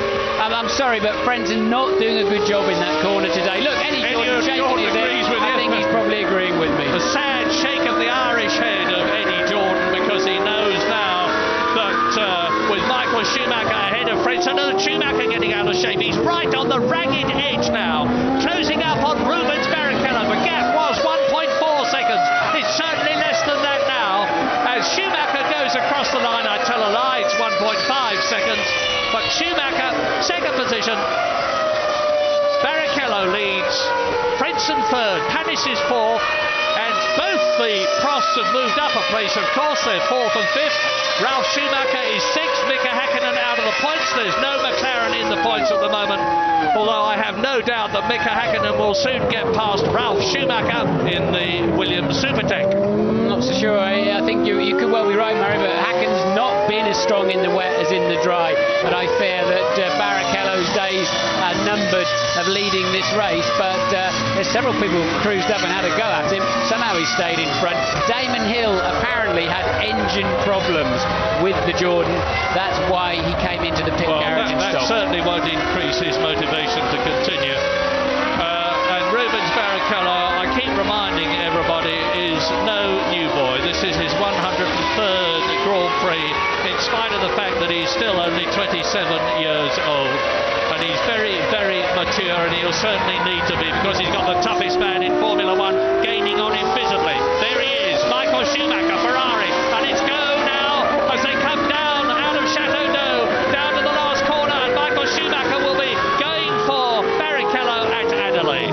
Yes, I think Barrichello's going to be easy meat anytime soon. Michael's got a lot more confidence, especially into the braking areas, and Michael somewhat more acrobatic behind the wheel. But as we said before, Barrichello still maintains the lead, even if he's constantly under pressure. So, Michael Schumacher, I remind you, has won this race 4 times in the last 5 years. There's something about Magny-Cours that suits the German. Yeah, now Michael got on the white line on the exit of Estoril there and lost a hatful of time. You just cannot touch the white lines. Everybody knows that. Sometimes you can't avoid it if you're understeer wide.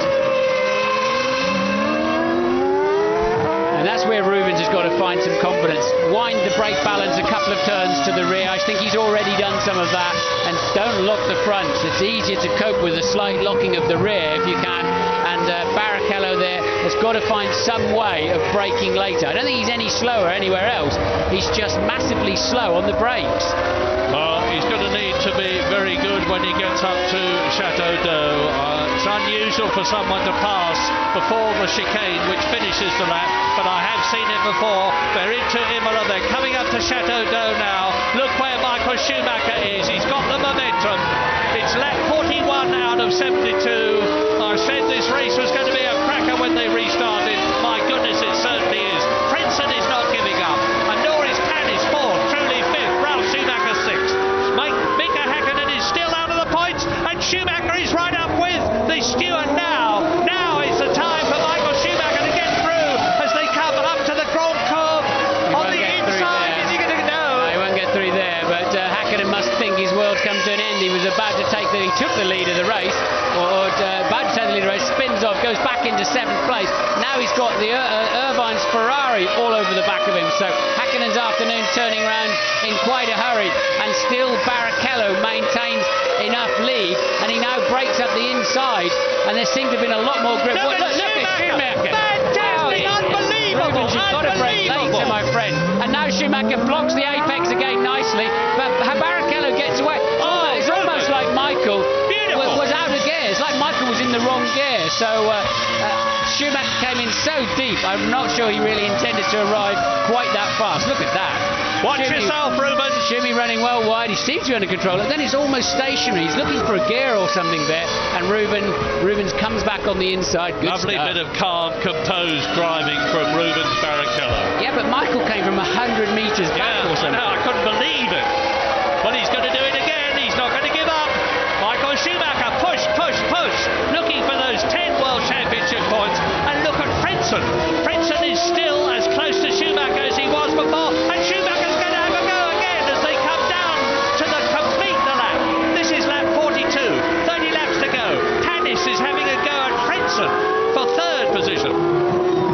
also is quicker into the last corner, but he'd be crazy to take a dive there. He knows he's significantly faster than Rubens, and it's only a matter of time. So Michael patiently hanging around there, struggling to get traction out of that last corner, and Frentzen and Panis now closing in on the pair of them. I hate to remind the Jerry Myers that after the Spanish Grand Prix they were moaning and groaning and whining about dull Formula One. Then we had Montreal, and now we've got this. This is great motor racing. Now brake on the inside, Rubens. There's a lot more grip. There he goes. Look, yes, he's taken an unusual line where the tarmac is less used, less polished. You get an awful lot more grip there. Rubens just seems to have found that, and suddenly Michael didn't take as much out of him. Well, my hat comes off and my heart goes out to Rubens Barrichello. If he can resist pressure like he's getting now. And Eddie Irvine has got ahead of Mika Häkkinen, unseen by us. Look, Michael's got his wheel up the inside and Rubens is having to yield, but there's more grip around the outside, the go-kart line, and Rubens still somehow leads this Grand Prix. What incredible maturity. And Mika Häkkinen is in real trouble. He was right up at the front. He's now been passed by Eddie Irvine, who, as he did in Montreal, is really on a charge. He's in 7th position ahead of the McLaren. No McLaren in the points, one Ferrari in the points, and the other Ferrari, one place behind Jarno Trulli, who is 6th. That's Barrichello leading. Schumacher is 2nd. They're completing lap 43. That's Heinz-Harald Frentzen behind them. So it is Stewart, Ferrari, Jordan, and in the background you see the other Ferrari of Eddie Irvine. There's only 5 seconds covering the first to 6 places. Now Michael's got to not let his car run to the outside white line. He's got to stay on the black stuff, and he just does it. So he doesn't lose as much on Barrichello this time. Can Barrichello repeat his better braking up the inside into Adelaide, or will Michael come at him? And here comes Michael, and this time Michael should make it stick. Yes, he does. Oh, marvellous by both of them. But Michael Schumacher showed the way and leads in France on lap 44. And now Heinz-Harald Frentzen has seen what his countryman has done. He'll be having a go at Rubens Barrichello now. So Ferrari leads, Stewart 2nd, Jordan 3rd, Prost is 4th, Williams is 5th. Here we go, Murray. Look, Michael coming again from a long way back, and he's just squeezing that brake pedal, not really even attempting to slow down in any big way. Rubens too tentative, and that gave Michael all the space he needed. Ring the bells in Maranello, because Eddie Irvine, there you see him, is in 6th position. He's in the points. He's past Trulli. He's right up behind Ralf Schumacher's Williams. The first 6 are in the same shot. That's the race leader. Now is Michael Schumacher with 29 laps still to go, 28 laps now still to go. Going to make it 5 wins from 6 French Grand Prix as Eddie Irvine on a replay goes ahead of Jarno Trulli up into 6th position. Nice move from Irvine, and suddenly the Ferrari's coming alive in the rain, and I think that was very well predicted by James Allen. They could well have put a wet setup on, gambling on that rain later in the race, and now they're absolutely flying. And this Schumacher boy seems pretty handy, Murray. Yeah, this Michael Schumacher in the wet is superlative. Remember that incredible win, the first Ferrari win he had in Spain, in conditions that were unspeakable, much worse than we've had today. And then he won at Monaco in the wet. Michael Schumacher, like Rudolf Caracciola before the war, is the German rainmaster, this time in an Italian car, but the skill is just as great as his previous great countryman. And Michael Schumacher is now pulling away, hand over fist, from Rubens Barrichello. And Heinz-Harald Frentzen is having a look at the white steward all the time, wanting that 2nd position, which Frentzen had in Australia, the first race of the year. So now Michael Schumacher's got to keep it quick, but he's got to keep it smooth, and he's got above all else to keep it on the island for 10 World Championship points, which would take him back into the lead of the World Championship. Mika Häkkinen is still only 8th. Yes, and Irvine, you get the back of this pack, look, crawling all over the back of Ralf Schumacher too now, so Irvine still very much on a charge, but now he's got a lot of cars to pass if he's going to make any impression on his teammate who's currently leading the race. But this is looking a bit sick for McLaren, both in the Constructors and the Drivers' Championship. Ferrari are already 9 points ahead of despite Häkkinen's success at Montreal 2 weeks ago, and Eddie Irvine only being in third position there, and Michael Schumacher out of the points. Ferrari are back here, but I remind you, there's still a long way to go, and we've seen what can happen in this race already. There is Irvine, and ahead of him, behind the Prost there of Olivier Panis, that's Panis, who is in fourth position rounding Adelaide. Behind him is Ralf Schumacher in the Williams, who's driving another fine race, and Eddie Irvine is in the Ferrari behind the Williams. And Ralf Schumacher has already had 4 points positions this year in the Williams, which is much slower than some of its rivals. It's got a less powerful engine, but Schumacher is making the most of the experience that he now has. I'm talking about Ralf Schumacher in his 40th Grand Prix, and he's not only staying ahead of Eddie Irvine, but he's right up behind Olivier Panis's blue Prost. That is Ralf Schumacher. He is in 5th position. And actually, in these wet conditions, having less power is not going to be nearly as much of a disadvantage as it would have been if it had been a dry race. It's all about drivability now. It's all about how the power delivery comes from the engine, how flat is the torque curve, and how smoothly you can get some kind of traction down onto this racetrack. Meantime, up at the front of the race, Michael Schumacher, having taken the lead, has now increased it to 5.5 seconds. Between Barrichello, who is second, and Eddie Irvine, who is in 6th position, there is only 3 seconds. That's how close the race it is. As you look at Barrichello in the white car, Frentzen, who is third in the yellow car, Schumacher accelerating away from the Adelaide hairpin, Prost, Schumacher, Ralf and Irvine. 4th, 5th, 6th, Schumacher's going for it. Yes, and Ralf there all over the back of Panis, so Panis getting a particularly poor run out of Adelaide hairpin, having to go and defend his line, but still made it down to Nürburgring chicane first, and Eddie Irvine, and with Häkkinen now reclosing on Irvine, as you can see. Yeah, Mika Häkkinen taking advantage of the fact that whilst Olivier Panis is going very quick, I've got little doubt that Schumacher, Ralf would pull away if he could. Louise Goodman's got some news. I'm standing here with Damon Hill. Damon, bad into a bad weekend for you. Pretty typical of the season, unfortunately.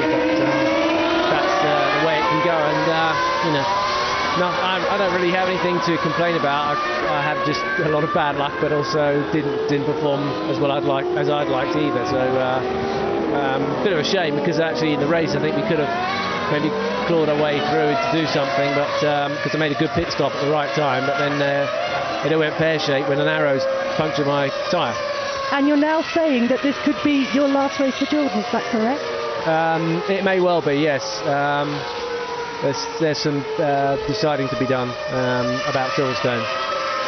Thanks very much, Damon. Well, Louise Goodman, that is a fantastic statement. Did you hear it, everybody? This could be Damon Hill's last race for Jordan, and therefore as a Formula One driver, I hope that's not true. But Eddie Irvine, meantime, with Häkkinen right behind him, and Ralf Schumacher ahead of him, and Panis in the blue car are making a fantastic race of it for 4th position. Go and talk to him, Murray, after this race. He's got to go to the British Grand Prix. Go and have a word with him. Well, there will be tens of thousands of, I use this phrase advisedly, broken-hearted people if Damon decides he doesn't want to drive at Silverstone. I do very sincerely hope that he will, well, maybe he hasn't made his mind up yet, but I'm sure he will think of the fans. They have supported him so magnificently over the years. We're on lap 48 in France. Michael Schumacher is way out in front now. You see the word Mika on the car there. That's because of the cigarette advertising rules here in France, and they've got drivers' names on both of the McLarens and various other situations on the team. Olivier Panis is a bit of a roadblock at the moment. You can see the way everybody is closing up. He is understandably refusing to yield because he wants to catch and get past Heinz-Harald Frentzen, but behind Panis. There's this string of cars now. Panis is 4th, Schumacher is 5th, Irvine is in 6th position. There is the Ferrari. In 7th place it's Mika Häkkinen, who can't do anything about Eddie Irvine. And Mika Häkkinen would really welcome that one World Championship point. It could make all the difference to the championship at the end of the year, at the Japanese Grand Prix at Suzuka on October the 31st. But Eddie Irvine is going to be a mighty difficult man to pass, because he will know that point that he could retain if he stays ahead of Mika Häkkinen would help not only him but Ferrari in the Constructors' Championship. Both the Ferraris are in the top 6 at the present moment, and that is the only constructor that is. Wow, 12 cars left. Of them, 11 are on the same lap. All 12 are on the same lap now. The retirements, in order of retirement, are Johnny Herbert out on the 3rd lap, then Denise Coulthard went out when he was in the lead, Lacey went out when he was 2nd, spun out in the wet, Genet and Wurz went out because they had problems in the wet. Jacques Villeneuve has retired, so has Zanardi. Another bad race for the Italian. Damon Hill into the garage and out of the race. Is he out of Formula 1? Giancarlo Fisichella has retired the Benetton, so neither of the Benettons are going to finish this race after they'd shown signs of a renaissance when Fisichella finished 2nd in Canada at Montreal 2 weeks ago. This is lap 50 and the Ferrari mechanics are coming out. Now, I presume it's for Michael Schumacher because Eddie Irvine wouldn't bet. James, what's the news? The Ferrari, yeah, a lot of activity down here in the Ferrari garage. Irvine's going to come in first. I told you before that the changeover was around the 1:28 mark. We're still around the 1:30 mark in terms of lap times. 1:30 that is. So it's difficult to say what's going to happen here, but Irvine seems to have a set of rain tyres ready for him. But Michael Schumacher's mechanics are getting a set of dry tyres ready for him. There's an awful lot more racing to come here, guys. Wow, dry tyres, Martin? Well, look, I mean, he's all over the place on the wets. They're clearly overheating now. They operate, the rubber of the wet tyre is designed to operate in much cooler temperatures, and in fact you often get more grip with a wetter track than this than in these kind of sort of half wet dry conditions. You'll see the back end of the car sliding as Michael tries to get some traction, but I wouldn't want to go on slicks. Yeah, these new groove slicks are much harder than they used to be. You always have to wait that little bit longer. I'd have said there's way too much water on the road at the moment for slicks. I know when you took the King of Spain out in the McLaren 2-seater, you said to the Bridgestone technicians you'd like some softer tyres, and they said you've got the softest one there are already. No, they said you got the softest ones we're going to give you, buddy. But that's Ferrari. Yes, that's Irvine in the pits, and as James has already pointed out, he will go on to wets. Barrichello there flashing through your picture in 2nd. Frentzen, Ralf Schumacher, Olivier Panis, and now Häkkinen takes over 6th place because of Irvine's pit stop. Häkkinen up there in the final points position at the moment. Decent pit stop there for Irvine. Another set of wets. Off he goes. They heat them to about 50 degrees centigrade as opposed to 80 or 90 for the. That's bad news for Irvine. He's going to go straight out into some traffic, or behind a BAR. But they heat them to 50 rather than 80, and that's Häkkinen having a go down the outside of must be Panis. Yes. Yes. So Häkkinen trying, obviously now finding a bit more confidence and grip and starting to come back again. Yeah, and Ralf Schumacher is still in 4th position as Häkkinen goes through on the inside. Panis has to yield when he's got the whole of the McLaren alongside him. So Mika Häkkinen is now up into 5th position. He was 7th, and then there's a replay. He was 7th, but then into the pits came 6th position Eddie Irvine. Upper place goes Mika Häkkinen, but as I've said before, it's a bit of a false dawn because Häkkinen has still got to come in for his 2nd stop. Yes, I think most of them have that he's racing against, but it's quite clear, isn't it? Either Häkkinen or the McLaren is more at home, or indeed both, as the track dries out again. Absolutely, and it could be the McLaren because we know from James that Michael Schumacher is on a wet setup. And what's happened to Michael Schumacher? Look, he's suddenly got Barrichello right behind him. Yeah. So has something happened to Schumacher we haven't seen yet, or has he got some kind of problem? I suspect he's locked a brake somewhere or whatever. Has he done a slow? Yes, he's done a very slow midsection. I think you'll find Schumacher's been off the road somewhere, so hopefully we'll get a replay of that. Now he's got to rebuild that lead. Yeah, we've seen him go off the road and recover before. And he lost 8 seconds though. He lost 8 seconds, so he must have had a reasonable trip across the scenery. It's a heck of a lot, but meantime you can see the gap visually between himself and Rubens Barrichello, with Frentzen now ever closer to the Stewart in third position, Heinz-Harald Frentzen. Ralf Schumacher just a second or so behind, and Mika Häkkinen can see an opportunity now to gain places, but very soon the rest of the leaders will be coming in. We're on lap 52 now, and this is a 72 lap race. Remember the long haul that we have had behind the safety car. I don't think the race is going to anything like 2 hours as a result of the safety car being out. In the 2 hours is the maximum that they will be allowed out on the track, and if the race looks like going longer than 2 hours in order to do the full planned race distance of 72 laps, it would be stopped at the 2 hour mark. So Michael Schumacher leads on lap 52 with 20 laps to go and another pit stop to go. And whatever he did, he seems to be recovering from, because the gap was 0.8 of a second. He's now into his 53rd lap, and the gap is 2.3 seconds. As in comes Ralf Schumacher from 6th position in the Williams. He lost a place, you will recall, to Mika Häkkinen. And now on go another set of wets, of Bridgestone wet weather tyres. The first little turn of the wheel you saw before Ralf got away properly is as he selects first gear, and it all clunks in and gives the wheel a quick spin despite him having his left foot on the brakes, and that's Ralf making a decent pit stop. Well, if the Ferrari team get the pit stop wrong, and I don't for one moment expect they will, they are very, very good indeed. It's going to be nip and tuck between Schumacher and Barrichello, assuming that Barrichello's pit stop is a good one, because there's still just about 2 seconds between them. Michael Schumacher leading in the Ferrari on lap 53, and you can see the gap is actually increasing. Here he is.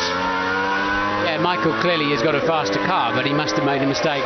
Judging by how tentative he was into Adelaide next time around, I suspect he went skating past that to lose his 8 seconds in the middle of that lap. But now you can see him struggling for grip as the rear tyres beginning to overheat, and Häkkinen looking menacing again.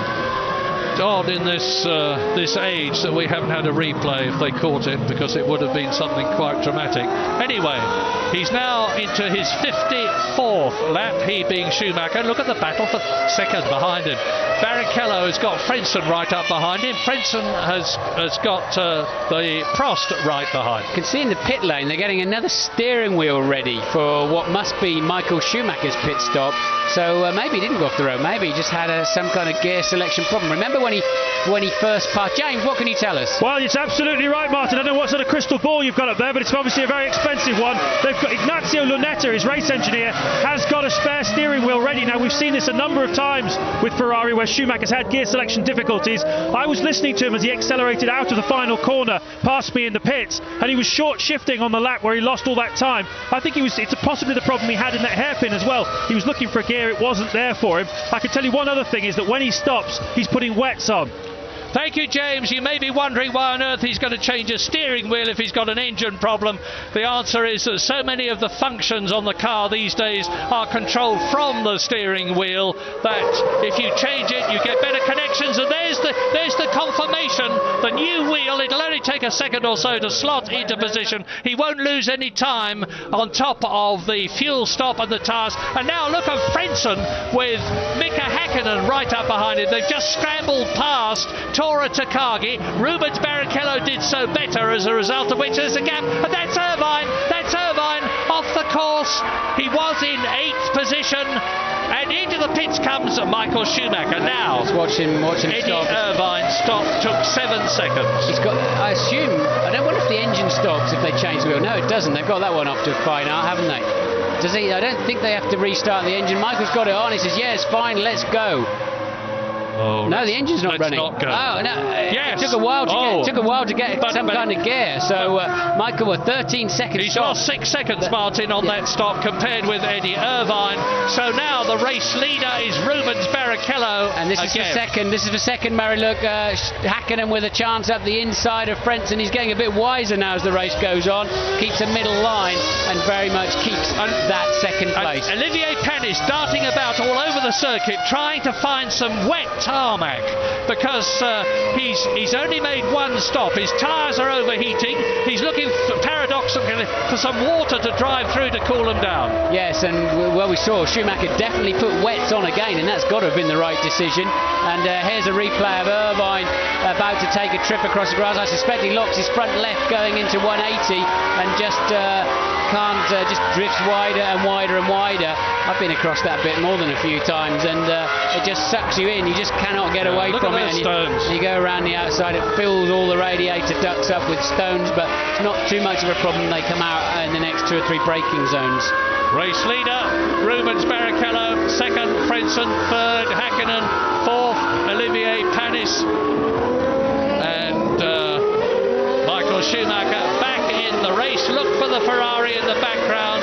There is the Prost. Remember that Michael Schumacher lost an extra 6 seconds as a result of that fuel stop. This is lap 56 with Mika Hakkinen trying to improve from 4 World Championship points for third position to 6 for second. Eddie Jordan turning away there. I think he probably knows that Hakkinen's got enough speed to at least get alongside Frentzen. They're not in the picture at the moment. They should come into view very close together, and Frentzen's got a nice line down the middle there, I have to say, and he just seems to have aced it finally in there, and Hakkinen getting a good run round the outside. I'd be surprised if he's got enough grunt to out-drag that Jordan down to Nürburgring, and in fact he hasn't. Frentzen closes the door quite legally and quite safely. Mika Hakkinen will respect that move, and it's still Stewart leading Jordan, leading McLaren. They've both still got to come in and make another stop. Olivier Panis has got to do the same thing. He is in 4th position. There he was. Jarno Trulli is now 5th. Michael Schumacher is still in the points despite that long pit stop of his. He's in 6th position with the advantage of having had his second and final stop. But depending on the time that the others take, this race is going to be mighty close at the end. Coming up to complete lap 56 out of 72. I tell you who's looking good, little Barrichello. He just keeps there at a sensible pace, and everybody else around him is having problems. We saw Michael with a long pit stop. If Barrichello can get a good pit stop in, he should lead this race, unless Schumacher's out there doing stunning lap times. I'm looking for his lap time. Yeah, he hasn't done a complete lap yet, other than his out laps from the pit, so we've got to wait another 30-40 seconds before we get a picture of Michael's actual raw speed. And here's Hakkinen with a better chance than ever. Oh wow, going right up underneath his gearbox. Frentzen now is trying to pinch him, and look at that. Hakkinen didn't have enough speed. And Heinz Harold, that was magnificent. He's gone deep. He's gone in too deep. Heinz Harold Frentzen, I was just going to say that's magnificent, but Mika Hakkinen was even better. The last of the late breakers, and Mika Hakkinen takes 2nd position from Heinz Harold Frentzen with a gap of 2 seconds between him and the Stewart ahead, and there is Frentzen running wide, Hakkinen nipping through. Yes, what happens? I mean, Frentzen has just got a whole bunch more aggressive going in there now in these last few laps, but unfortunately for him, as the downforce bleeds away, it's very easy in the wet to snatch a front brake just at the last moment, and you lose a lot of retardation, and you have to run wide. Well, Hakkinen is marginally quicker than Barrichello at the moment. We don't know if Rubens has got anything in reserve, but here they are, 1st, 2nd and 3rd.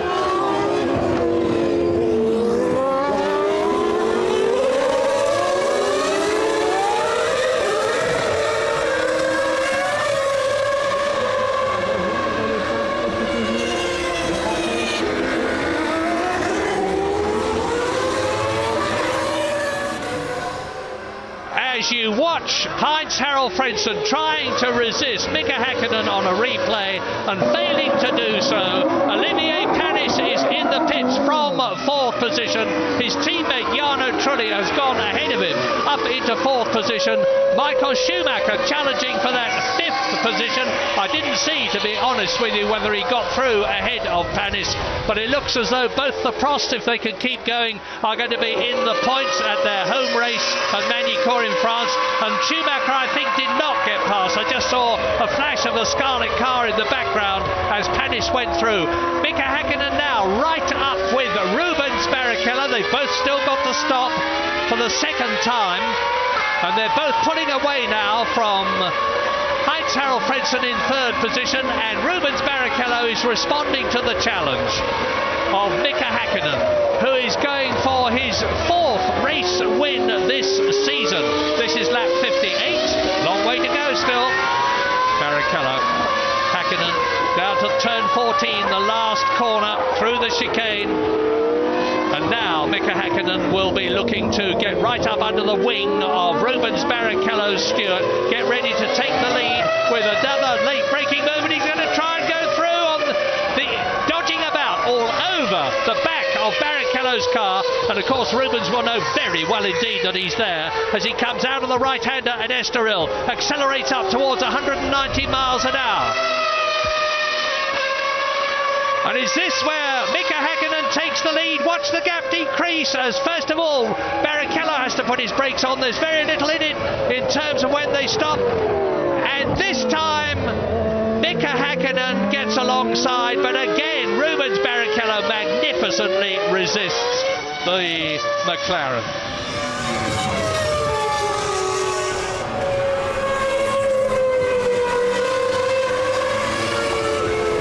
Lap 59, look at this battle for the lead between Rubens Barrichello and Mika Häkkinen, who has caught him, but Michael Schumacher is in 5th place, having made his 2nd stop. Here's a replay of Häkkinen trying. This is 4 or 5 seconds before you came back with us, and really Rubens giving Häkkinen the space as he did Coulthard earlier on, but then just keeping his head. Remember, Häkkinen spun in exactly that kind of situation earlier in the race, and Rubens just calmly driving around the outside. Häkkinen with the significantly faster car at this stage of the race, and well, this race just keeps turning around all the way through.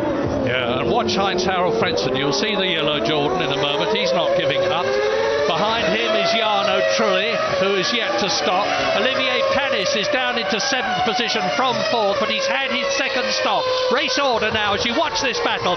Barrichello leads Häkkinen, Frentzen 3rd, Trulli 4th, and he's in the pits. Michael Schumacher will go up to 4th position ahead of his brother, Ralf Schumacher. Right, Häkkinen got a better drive through the middle of Estoril, and that's going to get him in front of Barrichello long before the braking area. Oh, lovely. So Häkkinen takes the lead. Michael Schumacher's speed, remember he had a 13-second pit stop, didn't really come out and set the world alight with his lap times as Häkkinen defends that lead. Barrichello's still getting a nice drive out, but no way he'll get back at Häkkinen from there.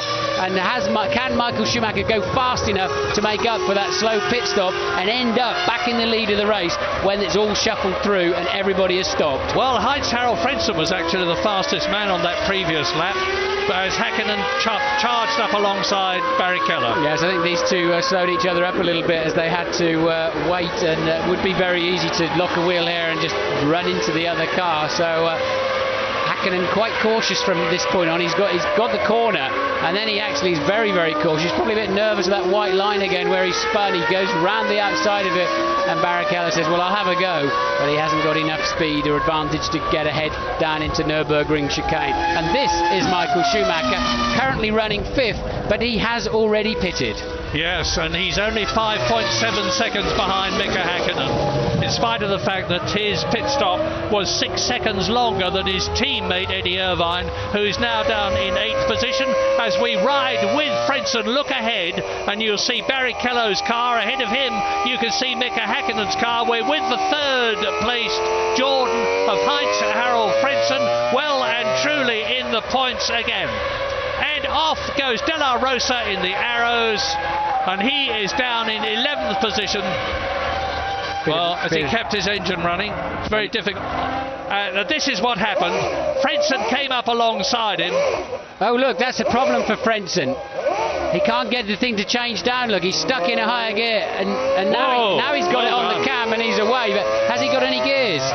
Yes, it's shifting up okay, but he's gone up the inside look and ended up with a box full of neutrals. Look at De La Rosa's wing, front wing. Yeah, I think De La Rosa, we saw him going off through the gravel, didn't we, and having that spin as a replay. And then we've cut to this, which is Frentzen with no apparent, I think he kept dipping the clutch, and it was in too long a gear. So no downshift there for the Jordan, but it appears to be okay now. Well, he's still on 4 World Championship points. He's still in 3rd position. We're on lap 61 out of 72.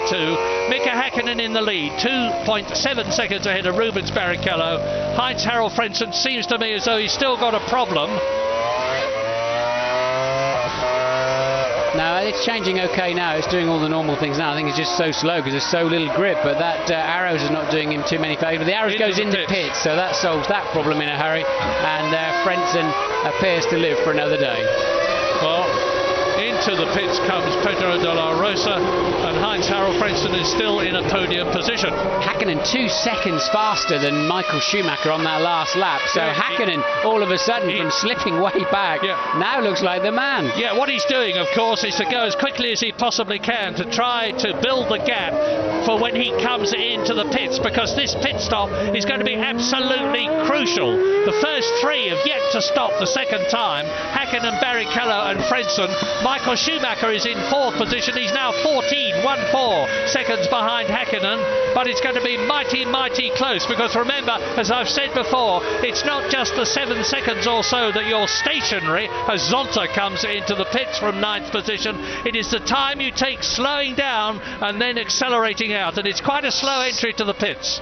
What have they put on that? Have they put? They look like they put slicks on that car, have they? Yes, they have. They've just put the groove slicks. But interesting to see how long he stays on the road. We'll have a look in a minute. But the Ferrari and McLaren teams will be watching that. I was a bit of a long distance away. There's Schumacher, and he's ahead of the Prost, and he's closing on Michael Schumacher, his brother, in the Williams.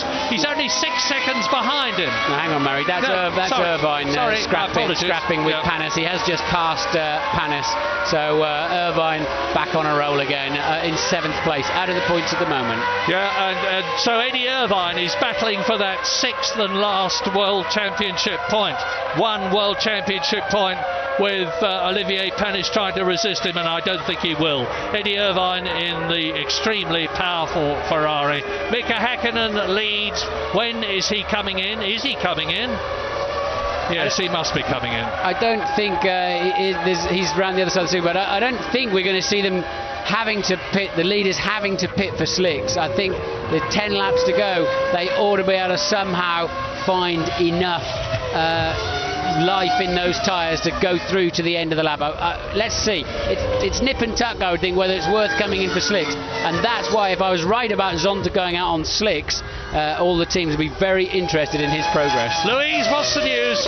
Yeah, the news I have is certainly that Heinz-Harald Frentzen's Jordan and perhaps Rubens Barrichello in the Stewart can go to the end of the race without another stop. Certainly in terms of fuel, they don't have to come in again for more fuel. Yeah, that's what I was thinking. It's going to be mighty interesting to see. We're on lap 63 now, 9 laps to go, including the one they are on, and there is the race leader. Now his tyres will be getting very, very tired indeed. Mika Häkkinen going through into his 64th lap. And Rubens Barrichello, now we're with Frentzen, he's in 3rd position, and he's catching Rubens Barrichello. That white car you see going through the turn 14 is Rubens Barrichello ahead of us in the Stewart in 2nd position, as we now look at Heinz-Harald Frentzen, who is 16 seconds ahead of Michael Schumacher. It looks as though Michael Schumacher's not going to finish on the podium unless one of the 3 ahead of him comes in. Yeah, Michael Schumacher's 4 seconds a lap slower than Mika Häkkinen now, so maybe Michael's still got some kind of gear shift problem. We've seen them change the steering wheel trying to fix it, but maybe it just didn't work. Well, if Mika Häkkinen wins this race, it's going to be a quite incredible achievement. I say again, he started from 14th, but look at the way that Heinz-Harald Frentzen is closing on Rubens Barrichello. You can see the gap coming down. He's lapping to nearly 2.5 seconds faster than the Stewart ahead of him. Frentzen, who finished 2nd in Australia and 3rd in Brazil, and he's had a 4th place as well to give him that 4th position in the World Championship.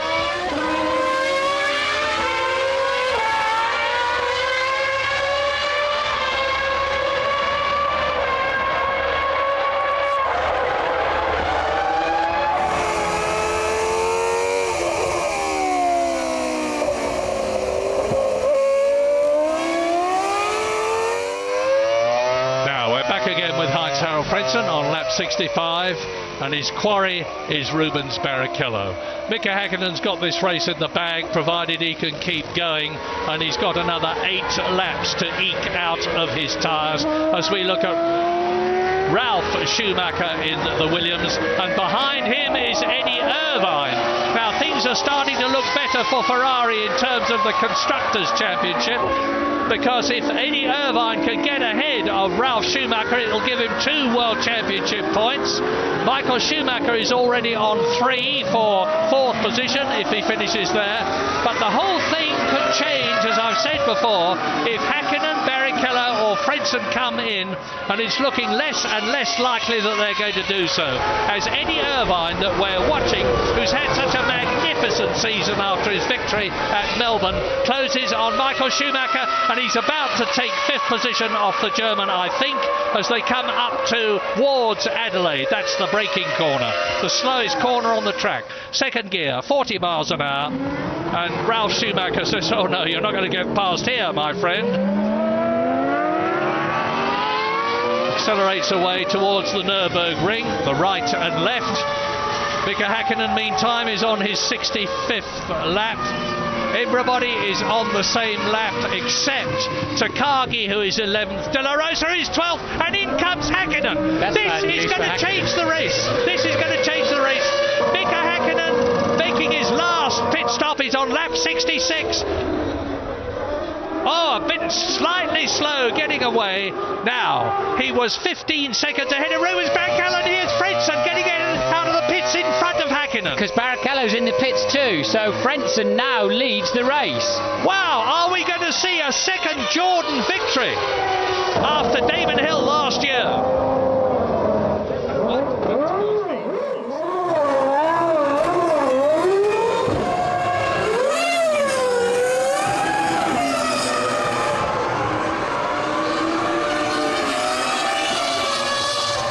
Yes, Barrichello's just made a pit stop, and so has Mika Häkkinen. So Häkkinen, I believe, it's all just shaking out as we talk. Häkkinen has been in the pits, and now you see Häkkinen coming in for a late splash and dash. They changed the tyres, and it seemed a pretty good pit stop for a while for Mika Häkkinen. Then he seemed to take an eternity to pull away. Got it into gear, look, and then had to wait another couple of seconds before actually pulling out. And Heinz-Harald Frentzen now leads this Grand Prix. So Frentzen beats him out of there. You see Häkkinen rejoining the racetrack, Frentzen leading, and in the background you saw Barrichello making his pit stop. So once again it's all turning around, and the Ferraris come into play again. And we're on lap 66 out of 72 in this incredible race. Mika Häkkinen is into the pits and changed, and as a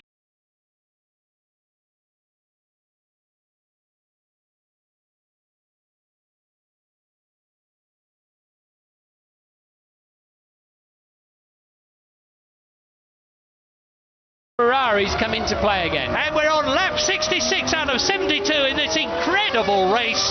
Mika Häkkinen is into the pits and changed, and as a result of that, Heinz-Harald Frentzen leads. Rubens Barrichello is second. Michael Schumacher there is in 3rd place, ahead of his brother Ralf Schumacher, with Eddie Irvine in the points in the 2nd Ferrari. It's absolutely mega in the closing stages at Magny-Cours. And look how close they are. Barrichello, he's 2nd. Schumacher 3rd. Ralf Schumacher 4th. Oh, Schumacher, Ralf misses his braking point and goes across the green tarmac there. That used to be all gravel. They make it too easy for these drivers these days. Should have poles in there with He won't suffer. Yeah, he won't suffer at all. In fact, it looked a bit quicker, didn't it? Yeah. So Ralf stays on track. It's Frentzen leading actually from Häkkinen. Barrichello is 3rd. Will Frentzen have to stop for fuel? Has Häkkinen got the speed to catch and repass Heinz-Harald Frentzen for the umpteenth time this afternoon? Who is on lap 67, then 68, 69, 70, 71 and 72. It's going to be a mighty, mighty close finish. As you look at Ralf Schumacher in the Williams, ahead of Irvine, behind his brother in the Ferrari. Well, this has been a quite incredible French Grand Prix, no matter what happens from now on. And Ralf Schumacher's driving another fine fine race. He's only just off the podium. He could still end up on the podium the way things are going, because I would be moderately surprised if they all finish. Well, there is a replay of Ralf Schumacher taking to the concrete, not the grass.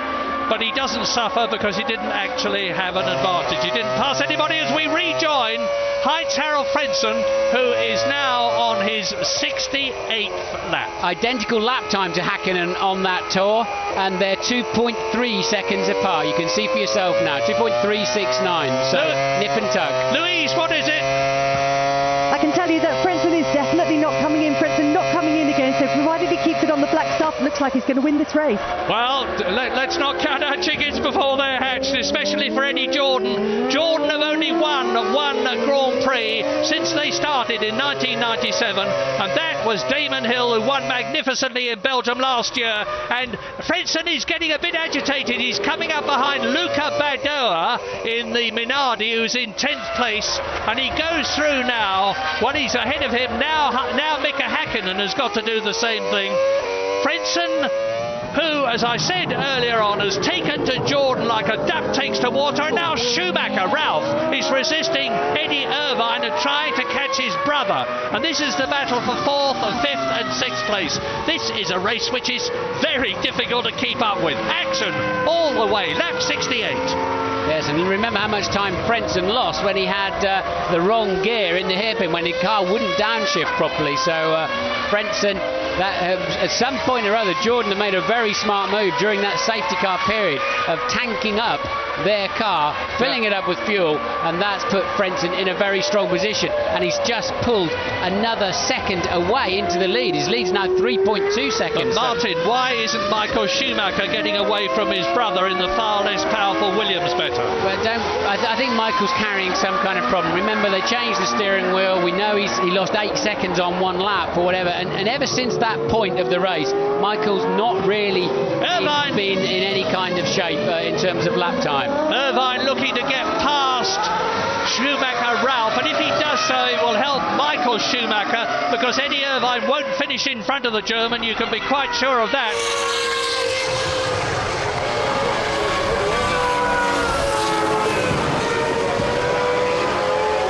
So we're on lap 69. Frentzen is leading Hakkinen in this 72-lap race by just over 3 seconds.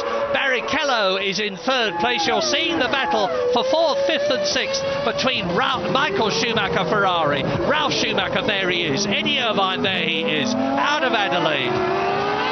That's a pretty tense battle, isn't it? Ralph's going to be rather nervous of locking a brake and slamming into the back of his brother. They have run into each other before at the Nürburgring, but clearly Michael, I think, is just about the slowest of those three, actually, and Irvine the latest on the brakes. So there might be a few tears here in these last few laps of the French Grand Prix. And meanwhile, Frentzen looking very, very strong up front. I think he's going to take another second out of Hakkinen on this lap.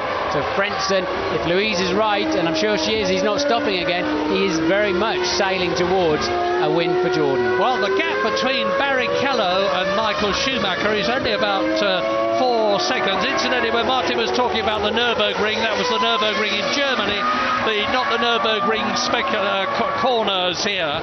The corners here are named after different circuits.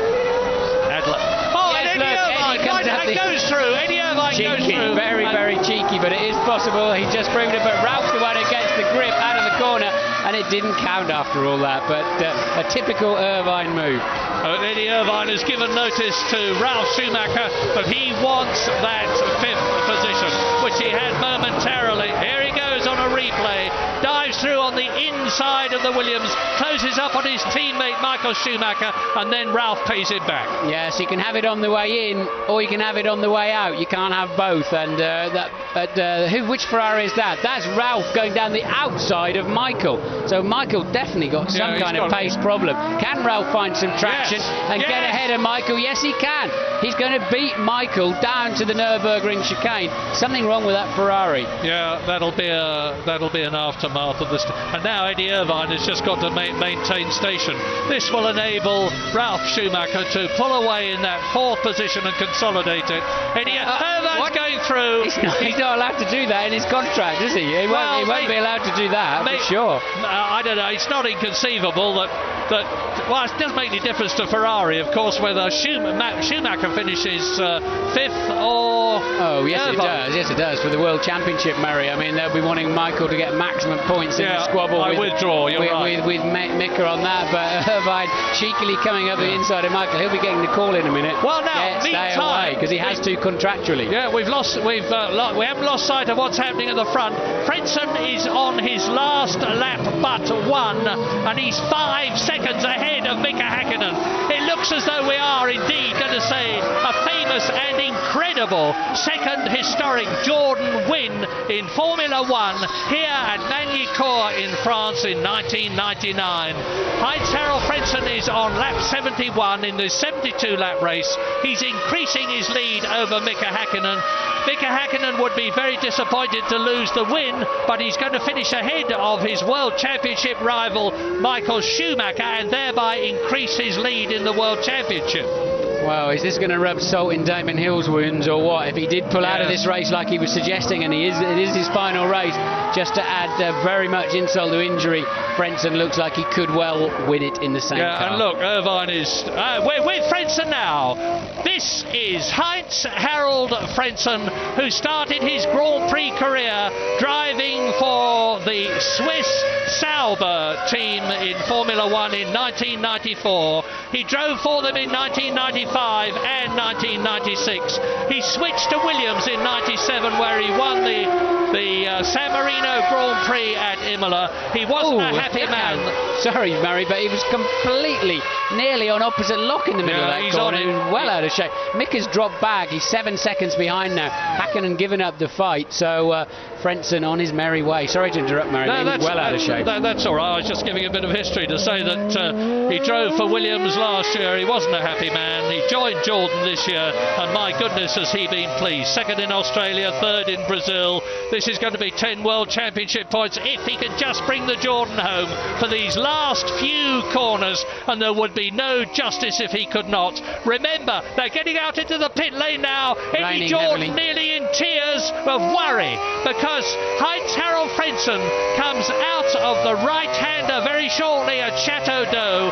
He will then only have the drop down to the chicane, turn 12, turns 13 and 14 to win the Grand Prix here at France in absolutely scintillating form after having fought every inch of the way. And he's out of Chateau d'Eau now. This is an historic moment. Heinz-Harald Frentzen clears the chicane, lines up the last corner, and Jordan and Heinz-Harald Frentzen win in France. Magnificent. Wow, what a French Grand Prix. Well, it's amazing. Remember, McLaren had it in the bag early on, then it had a big change around and Ferrari looked like the team, then McLaren again, and Jordan ended up winning the race. Barrichello was the only other main contender all the way through. Somehow Frentzen has come through and won the race. Indeed he has, with Mika Häkkinen in second position. This is both Jordan's and Heinz-Harald Frentzen's second race. Here is Rubens Barrichello coming home in a worthy third position after having led the race so stalwartly for so long. Yes, Barrichello on the podium, and well, let's remember one thing. The Jordan team very much won that race because they had the forethought to fill the car up and not have to pit again. That is what won the race. Louise is with Eddie Jordan. Eddie, what a day. I can't believe it. One Jordan driver, one announced his retirement. The win, first of all. Well, I think we seem to like the wet weather. I think that's quite obvious. And I mean, after last week in Canada, Heinz-Harald really, what can I say? It was a good strategic plan. I don't know why, but the pace car just suited us and we just thought we had enough fuel to get to the end. And strategically from the team, it was a brilliant move. But I mean, what can you say about Heinz-Harald Frentzen? He never made a mistake all weekend. Truly phenomenal drive. But what about this news from Damon that this could be his last race? Surely you're not going to let him not appear at Silverstone.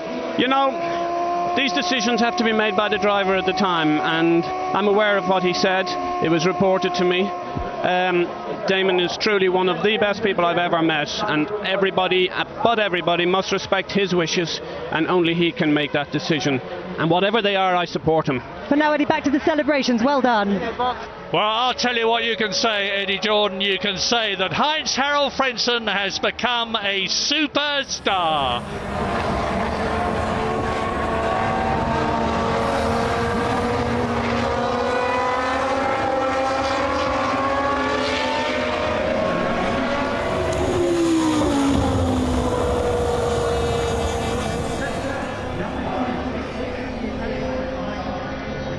And those celebrations will be starting very shortly as Heinz-Harald Frentzen, the winner of the French Grand Prix, tours off the track into the pit lane to come home to the Parc Fermé and the greetings of a euphoric, justifiably so, Jordan team. They've fought together so long and so well over the years. They very nearly had victories. I remember Andrea de Cesaris as long ago as 1991 in the famous green liveried Jordan was within an ace of victory in Belgium, only for it to be denied. It's the Jordan team that Michael Schumacher made his Grand Prix debut with, but Heinz-Harald Frentzen is the man here in France, and there to prove it is the boss himself, the travel ambassador of Ireland, His Excellency Edward Jordan. Yes, Eddie Jordan should not be touching that car. It's in Parc Fermé. Eddie shouldn't be in there, but I have a feeling they'll forgive him for that as he's trying to get the steering wheel back on.